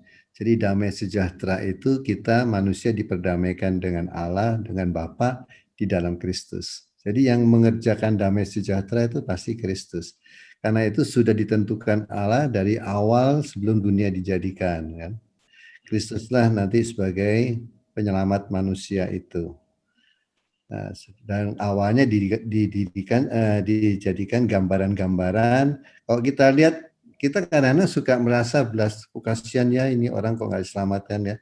Kalau kita lihat kepada perjanjian lama itu jutaan orang loh di luar Israel itu yang binasa, termasuk orang Israel pun yang bersama dengan Musa itu berapa juta yang binasa. Jadi kadang-kadang orang itu tanpa sadar ingin membawa orang datang ke Kristus. Padahal dirinya sendiri belum benar di dalam hubungan dia dengan Allah di dalam Kristus, itu belum benar. Jadi sebetulnya kita sendiri yang harus membenarkan dulu, melihat dengan iman itu, imannya kita benarin, sudah clear semua, nanti itu pasti akan berdampak kepada lingkungan kita sendiri gitu. Nah, kita jeleknya manusia duniawinya masih nyangkut gitu. Waduh, hal yang baru kita ingin memberitakan kepada orang lain, padahal kita sendiri belum matang terhadap yang baru. Itu menjadi masalah. Makanya sering timbul benturan-benturan itu, seperti yang tadi dikatakan Pak Laden. Itu memang benar, pasti akan terjadi bentuk. Kita nggak usah banyak ngomong sama mereka itu. Termasuk dulu sama istri saya juga awal-awal benturan, tapi saya diamin. Tapi dia dengar, lama-lama dia saat ini mulai ngerti gitu. Nah, kita nggak bisa menyelamatkan orang, mempertobatkan orang, nggak bisa. Tapi kita sendiri eksis dan kita mesti berbuat dengan lemah lembut, dengan penguasaan diri. Itu yang penting. Nanti pasti akan berdampak. Suatu saat pasti berdampak kalau kita serius. Kalau kita kembali kepada Efesus 2 ayat 13, kita kan sudah tahu bahwa daging itu, kalau kita masih merasakan, itu berarti masih ada dagingnya di dalam hubungan dengan Allah itu. Kalau kita masih merasakan, itu berarti daging, berarti bukan dengan iman. Efesus 12 ya. Tapi sekarang dalam Kristus kan kamu yang dahulu jauh, kita sudah menjadi dekat oleh darah Kristus. Darah itu kan bicara tentang manusia, kematian manusia. Kan maka itu disebutnya darah dan daging itu kan tidak mempunyai tempat dalam kerajaan Allah. Karena itulah karakter manusia dosa. Nah, manusia dosa mesti diwujudkan dalam bentuk darah yang dipersembahkan oleh Kristus sendiri, dibawa kepada Bapa di surga. Dibawa Bapa ke surga, nih loh, manusia sudah mati. Yang menggambarkan dirinya sebagai manusia itu sudah mati di hadapan Bapa. Dan dia saat ini dibangkitkan dalam keadaan yang kudus. Manusia ada di dalam aku nih yang percaya kepada aku. Bicara sama Bapak, oh ya berarti kamu sudah memperdamaikan aku dengan manusia yang sudah mati terhadap dirinya sebagai manusia yang digambarkan oleh darah dan daging. Nah, itu kan jelas di dalam Roma 8 ayat 3 kan jelas. Roma 8 ayat 3, dia memang ketetapan Allah kita mesti tahu. Daging adalah dosa kan, yang menjatuhkan hukuman atas dosa di dalam daging. Kalau dagingnya sudah disalibkan mati, kita seharusnya sudah mesti move on dari daging itu. Jadi kita hidup di dalam Kristus yang bangkit, ya kan? Nah itu clear dengan tadi Efesus 2 ayat 13, ayat 14 sampai ayat 15 yang tadi Pak Yosua sampaikan juga, mulai Pak Yahya juga sampaikan. Jadi tidak ada lah, kalau kita masih merasa adanya perbedaan, itu berarti kita masih belum hidup di dalam roh. Kalau kita masih merasakan ada perbedaan, masih merasakan ada intimidasi, kita belum hidup di dalam roh. Padahal kita sudah diperdamaikan, karena daging sudah nggak ada lagi dalam kehidupan orang yang beriman, kan daging sudah tidak berlaku lagi. Nah itu yang memang susah awalnya. Tapi begitu kita bergerak maju, dan kita mulai menanggalkan, makanya saya bilang seperti bejana, hati itu sebagai bejana. Tadinya kan sudah dipenuhi oleh sampah. Kalau sampahnya tidak dibuang, yang baru tuh nggak bisa masuk. Itu dia. Jadi makanya bagusnya firman Tuhan kalau kita mulai tahu dasar-dasarnya, kesananya sepertinya kok lebih mudah untuk difahami, dimengerti gitu. Jadi buat saya itu satu keajaiban kalau kita bisa mengerti ini, bukan karena kemampuan kita, tapi karena Roh Kudus yang bekerja dalam kita. Tapi ada kerjasama, kita mesti menanggalkan yang lama, nggak bisa dicampur. Maka Roh Kudus dengan begitu antusias dia membukakan tentang Kristus yang luar biasa itu dalam kehidupan kita. Kita nggak mempedulikan lagi soal daging, tapi di dalam dunia kita masih menghidupi daging dengan tanggung jawab untuk kesehatan kita, kasih makan kita, tidak bergantung sama orang lain gitu.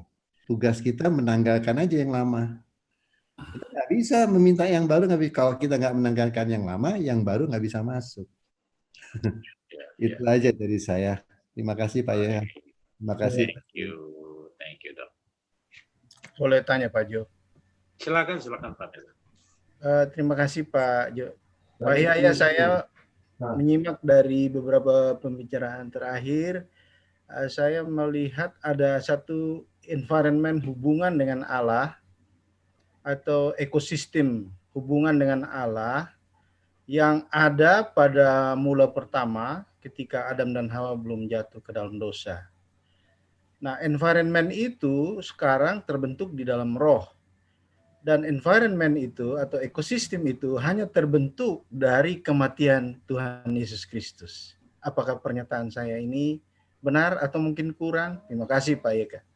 Ekosistem itu sudah ada di dalam Allah sebelum dunia diciptakan. Itu yang awal, ya kan?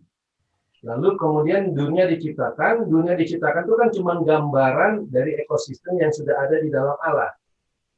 Ya. Yang kita suka bilang realita Kristus. Tapi realita Kristus ini, atau Bapak tersebut ekosistem ini, belum diberikan kepada manusia. Jadi sampai Yesus mati, baru boleh diberikan setelah dia bangkit. Yeah. Karena ekosistem ini atau ruang lingkup ini adalah Kristus itu sendiri. Yeah. Gitu ya. Tidak bisa diberikan kepada manusia karena manusia belum bisa lahir dalam roh.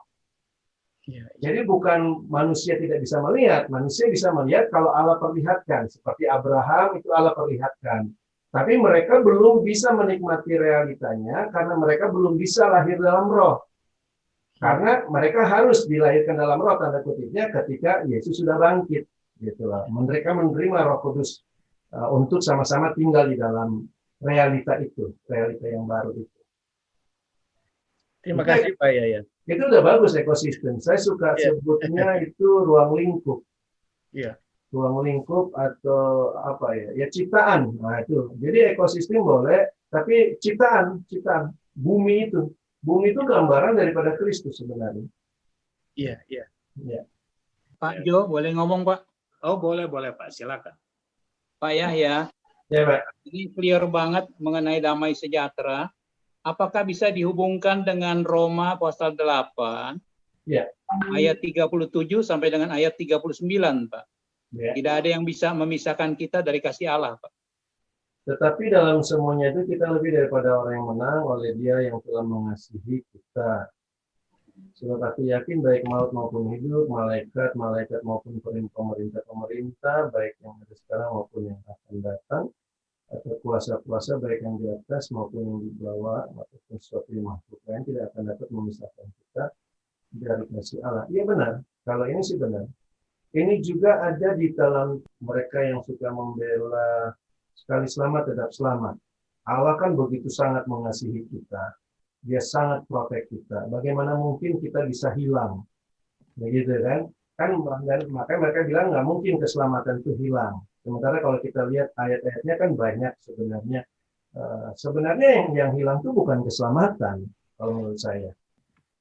Yang hilang itu kitanya dari keselamatan itu sendiri. Ya. Jadi cuman karena mereka karena mereka berkata bahwa tidak mungkin ada orang yang terhilang, maka banyak orang berpikir, wah ya sekali selamat tetap selamat. Sekalipun saya masih bisa bikin dosa dan sebagainya, saya tetap selamat. Nah ini yang berbedanya sebenarnya. Jadi ketika dikatakan dengan perkataan yang seperti ini, ya kan tidak ada, aku yakin baik kuasa maut, hidup, malaikat, pemerintah dan sebagainya tidak akan dapat memisahkan kita dari kasih Allah. Ini sudah benar. Tapi harus dilihat, Dia tidak akan dapat memisahkan kita dari kasih Allah yang ada dalam Kristus. Lihat dulu di mana kitanya adanya. Di dalam Kristus atau di luar Kristus. Ini yang kita harus lihat. Kemudian yang tidak dapat memisahkan itu siapa? Ya ini kondisi-kondisi yang ada di luar Kristus. Ya kan ini semua kan di luar Kristus. Artinya mereka ini bukan menjadi kehidupan kita. Mereka adalah pihak yang lain, pihak yang ketiga. Nah problemnya, walaupun kita ada di dalam Kristus, tetapi kita sendiri. Nah ini lihat ya. Jadi bukan maut, bukan dosa, bahkan iblis pun tidak bisa memisahkan kita dari Kristus. Tapi kita sendiri nih bisa memisahkan diri. Bisa, iya betul. Iya, karena kita kan makanya sangat warning, hati-hati dengan manusia lama, Karena kita memang bagian dari situ. Karena masih ada daging. Jadi bukan bukan tidak ada yang bisa memisahkan kita, itu statement yang benar. Tapi kita bisa memisahkan diri. Ini yang berbahaya sebenarnya. Nah, kalau kita melihat damai sejahtera ini, realita ini, kita akan semakin kuat bahwa sebenarnya saya tidak mau memisahkan diri. Begitulah. Artinya menimbulkan pilihan pada kita. Bahwa ini yang sudah terjadi, kenapa saya sudah diperdamaikan dengan Allah, mengapa pula saya harus menempatkan diri saya untuk menjadi seteru Allah. Ya. Iya. Gitu. Nah ini, jadi kita melihat sekali lagi damai sejahtera, kita melihatnya yang dalam Kristus ya Pak ya. Sekarang kita melihat dalam Kristus itu hubungan kita dengan Allah. Kalau kita melihat keluar Kristus ke dalam dunia, maka itu akan membuat kita tidak melihat Kristusnya, dan damai sejahtera kita justru muncul dalam imajinasi. Jadi murtad itu dekat ya Pak? Murtad bisa terjadi. Bisa terjadi ya. Bisa terjadi karena ya tadi itu, karena sekali lagi tidak melihat realita dalam Kristus. Kalau menurut saya hanya masalah sekarang melihat realita Kristus dan bertahan dengan realita itu. Walaupun kita lihat realita dalam dunia itu berbeda, begitu loh. Kita bertahan dengan yang sudah dibukakan dalam Kristus. Jadi prinsipnya mesti rajin menanggalkan yang lama. Udah pasti, itu perjalanan kan. Jadi manusia daging kita betul-betul harus mati ya Pak ya? Sudah mati, cuma tinggal sekarang kita mau menanggalkan. Ya. Sudah mati, kita cuma tinggal sekarang memberlakukan kematian itu berlaku. Iya. Boleh saya tambahkan sedikit Pak? Ya silakan Pak. Kan yang prinsip kan kita sudah tahu bahwa identitas kita itu kan sudah KTP kita surga. Kita mestinya menghidupin yang ada tertera di dalam KTP itu. Yaitu 1 Petrus ayat 11 kan. Kita kan sebagai pendatang dan perantau. Tapi kita masih suka hidup sebagai perantau yang membesarkan perantau dan pendatang itu. Kita tidak memperbesar identitas kita yang surga itu. Ya, menurut saya itu.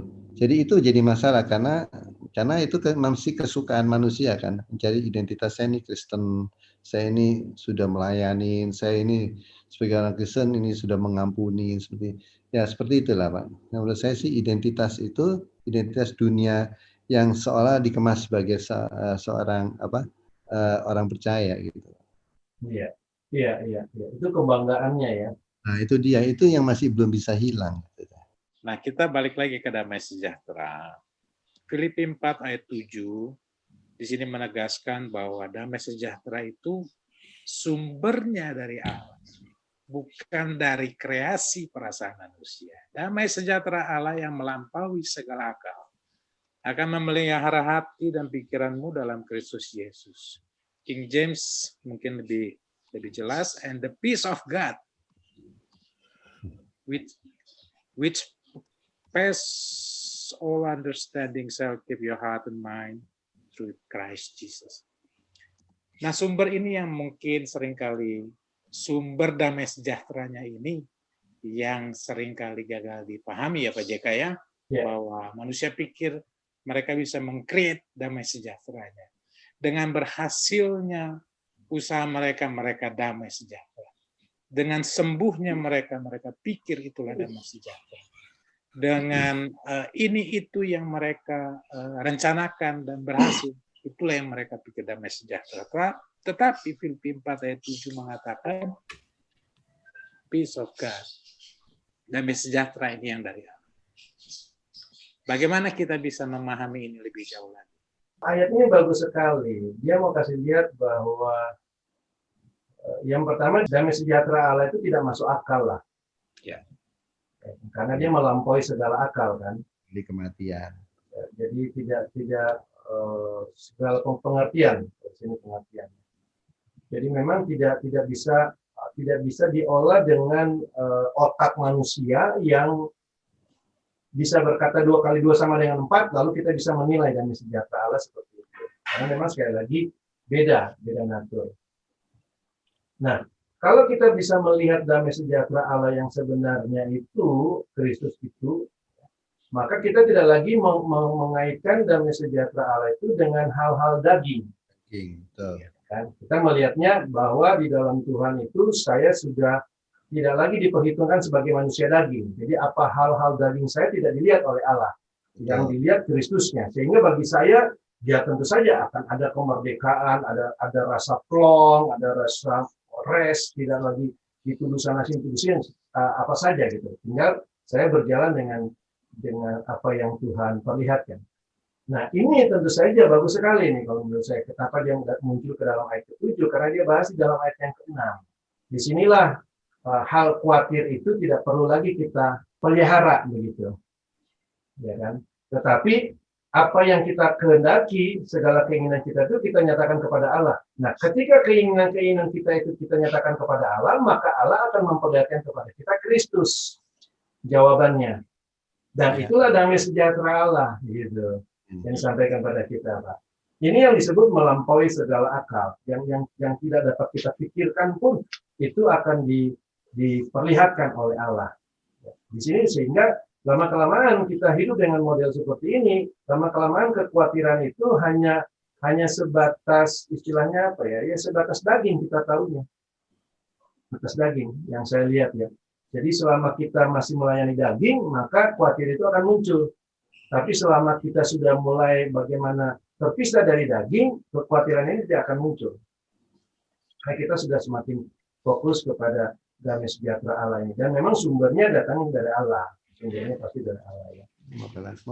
Ini tentu saja bagi mereka yang sudah ada dalam Kristus ya. Bahkan kalau kita lihat ayat lainnya, dia perlihatkan itu hal-hal yang dalam Kristus. Sebenarnya kan itu dia. Semua yang benar, semua yang mulia, semua yang adil. Ini kan sebenarnya bukan semua yang dalam dunia kan, tapi semua yang dalam Kristus. Pikirkanlah semuanya itu. Atau semua yang di atas, hal-hal yang ada di dalam Kristus. Pikirkanlah semuanya itu. Itu yang diperlihatkan sini. Yang kalau menurut saya demikianlah adanya damai sejahtera itu.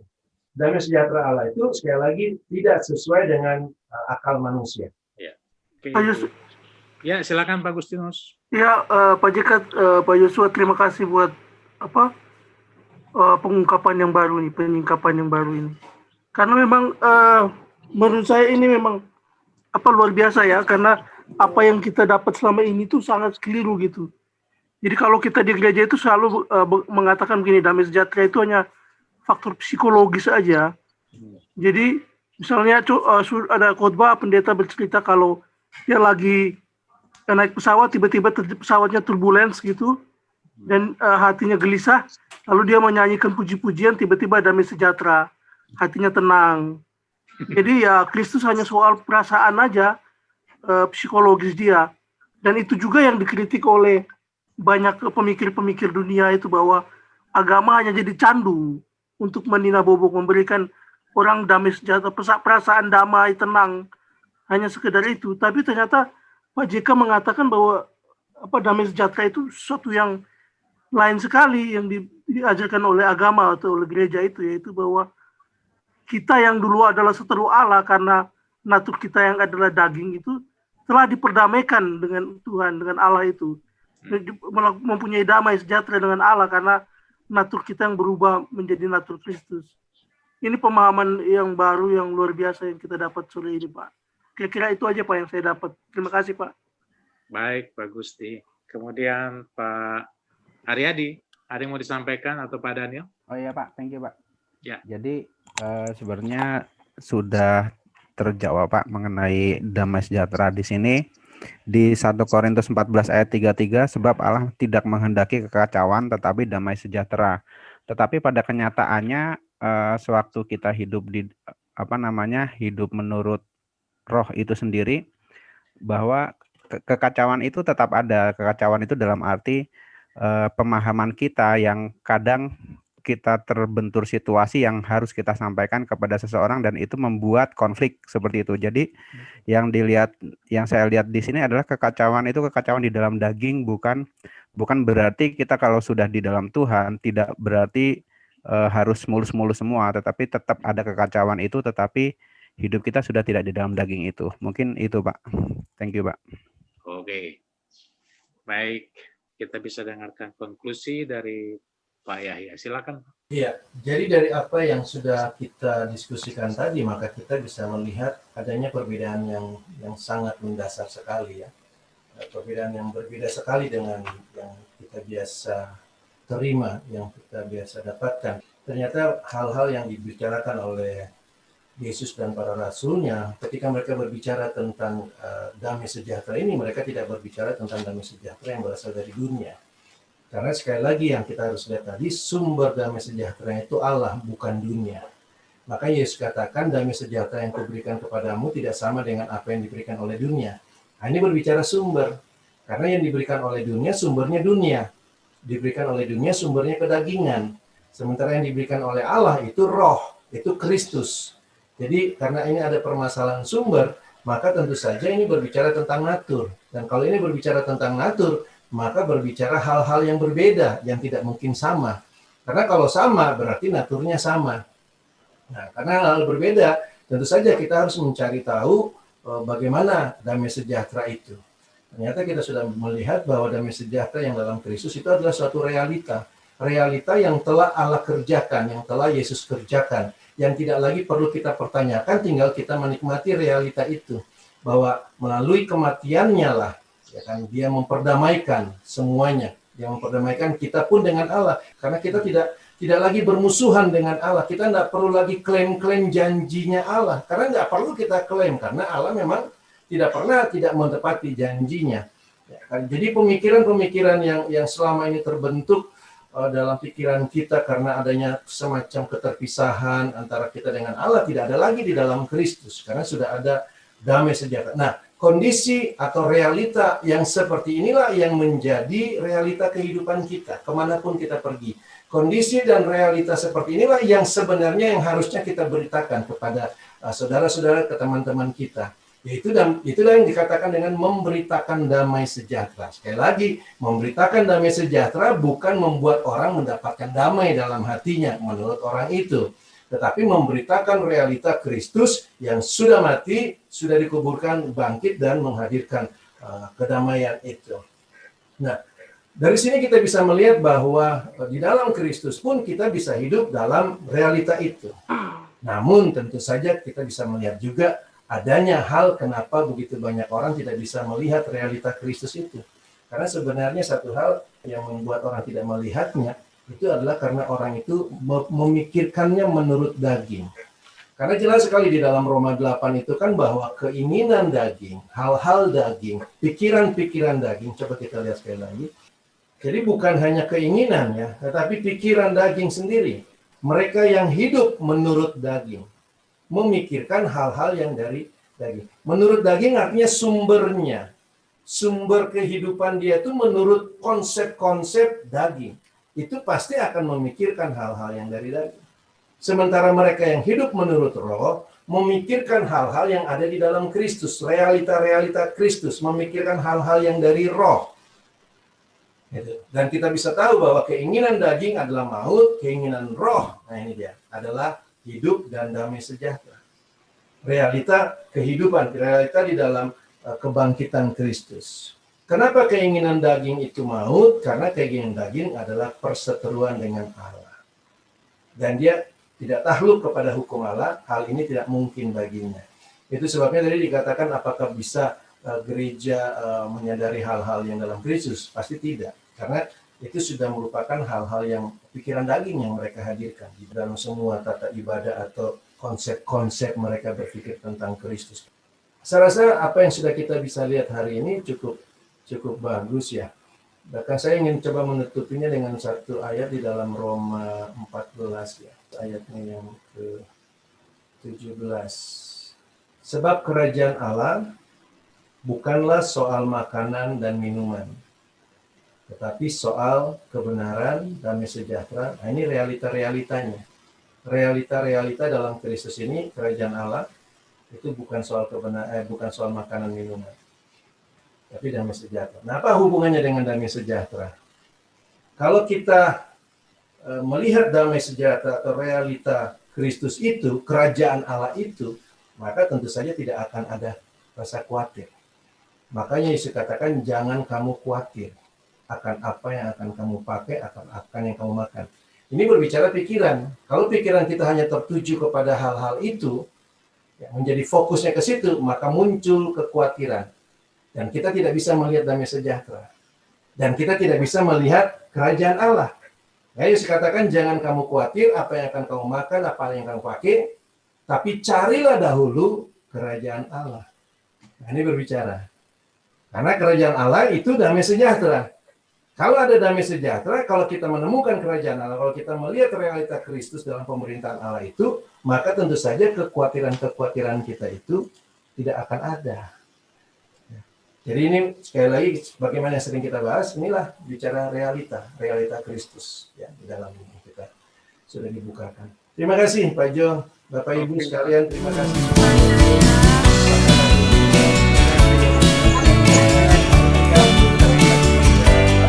kasih.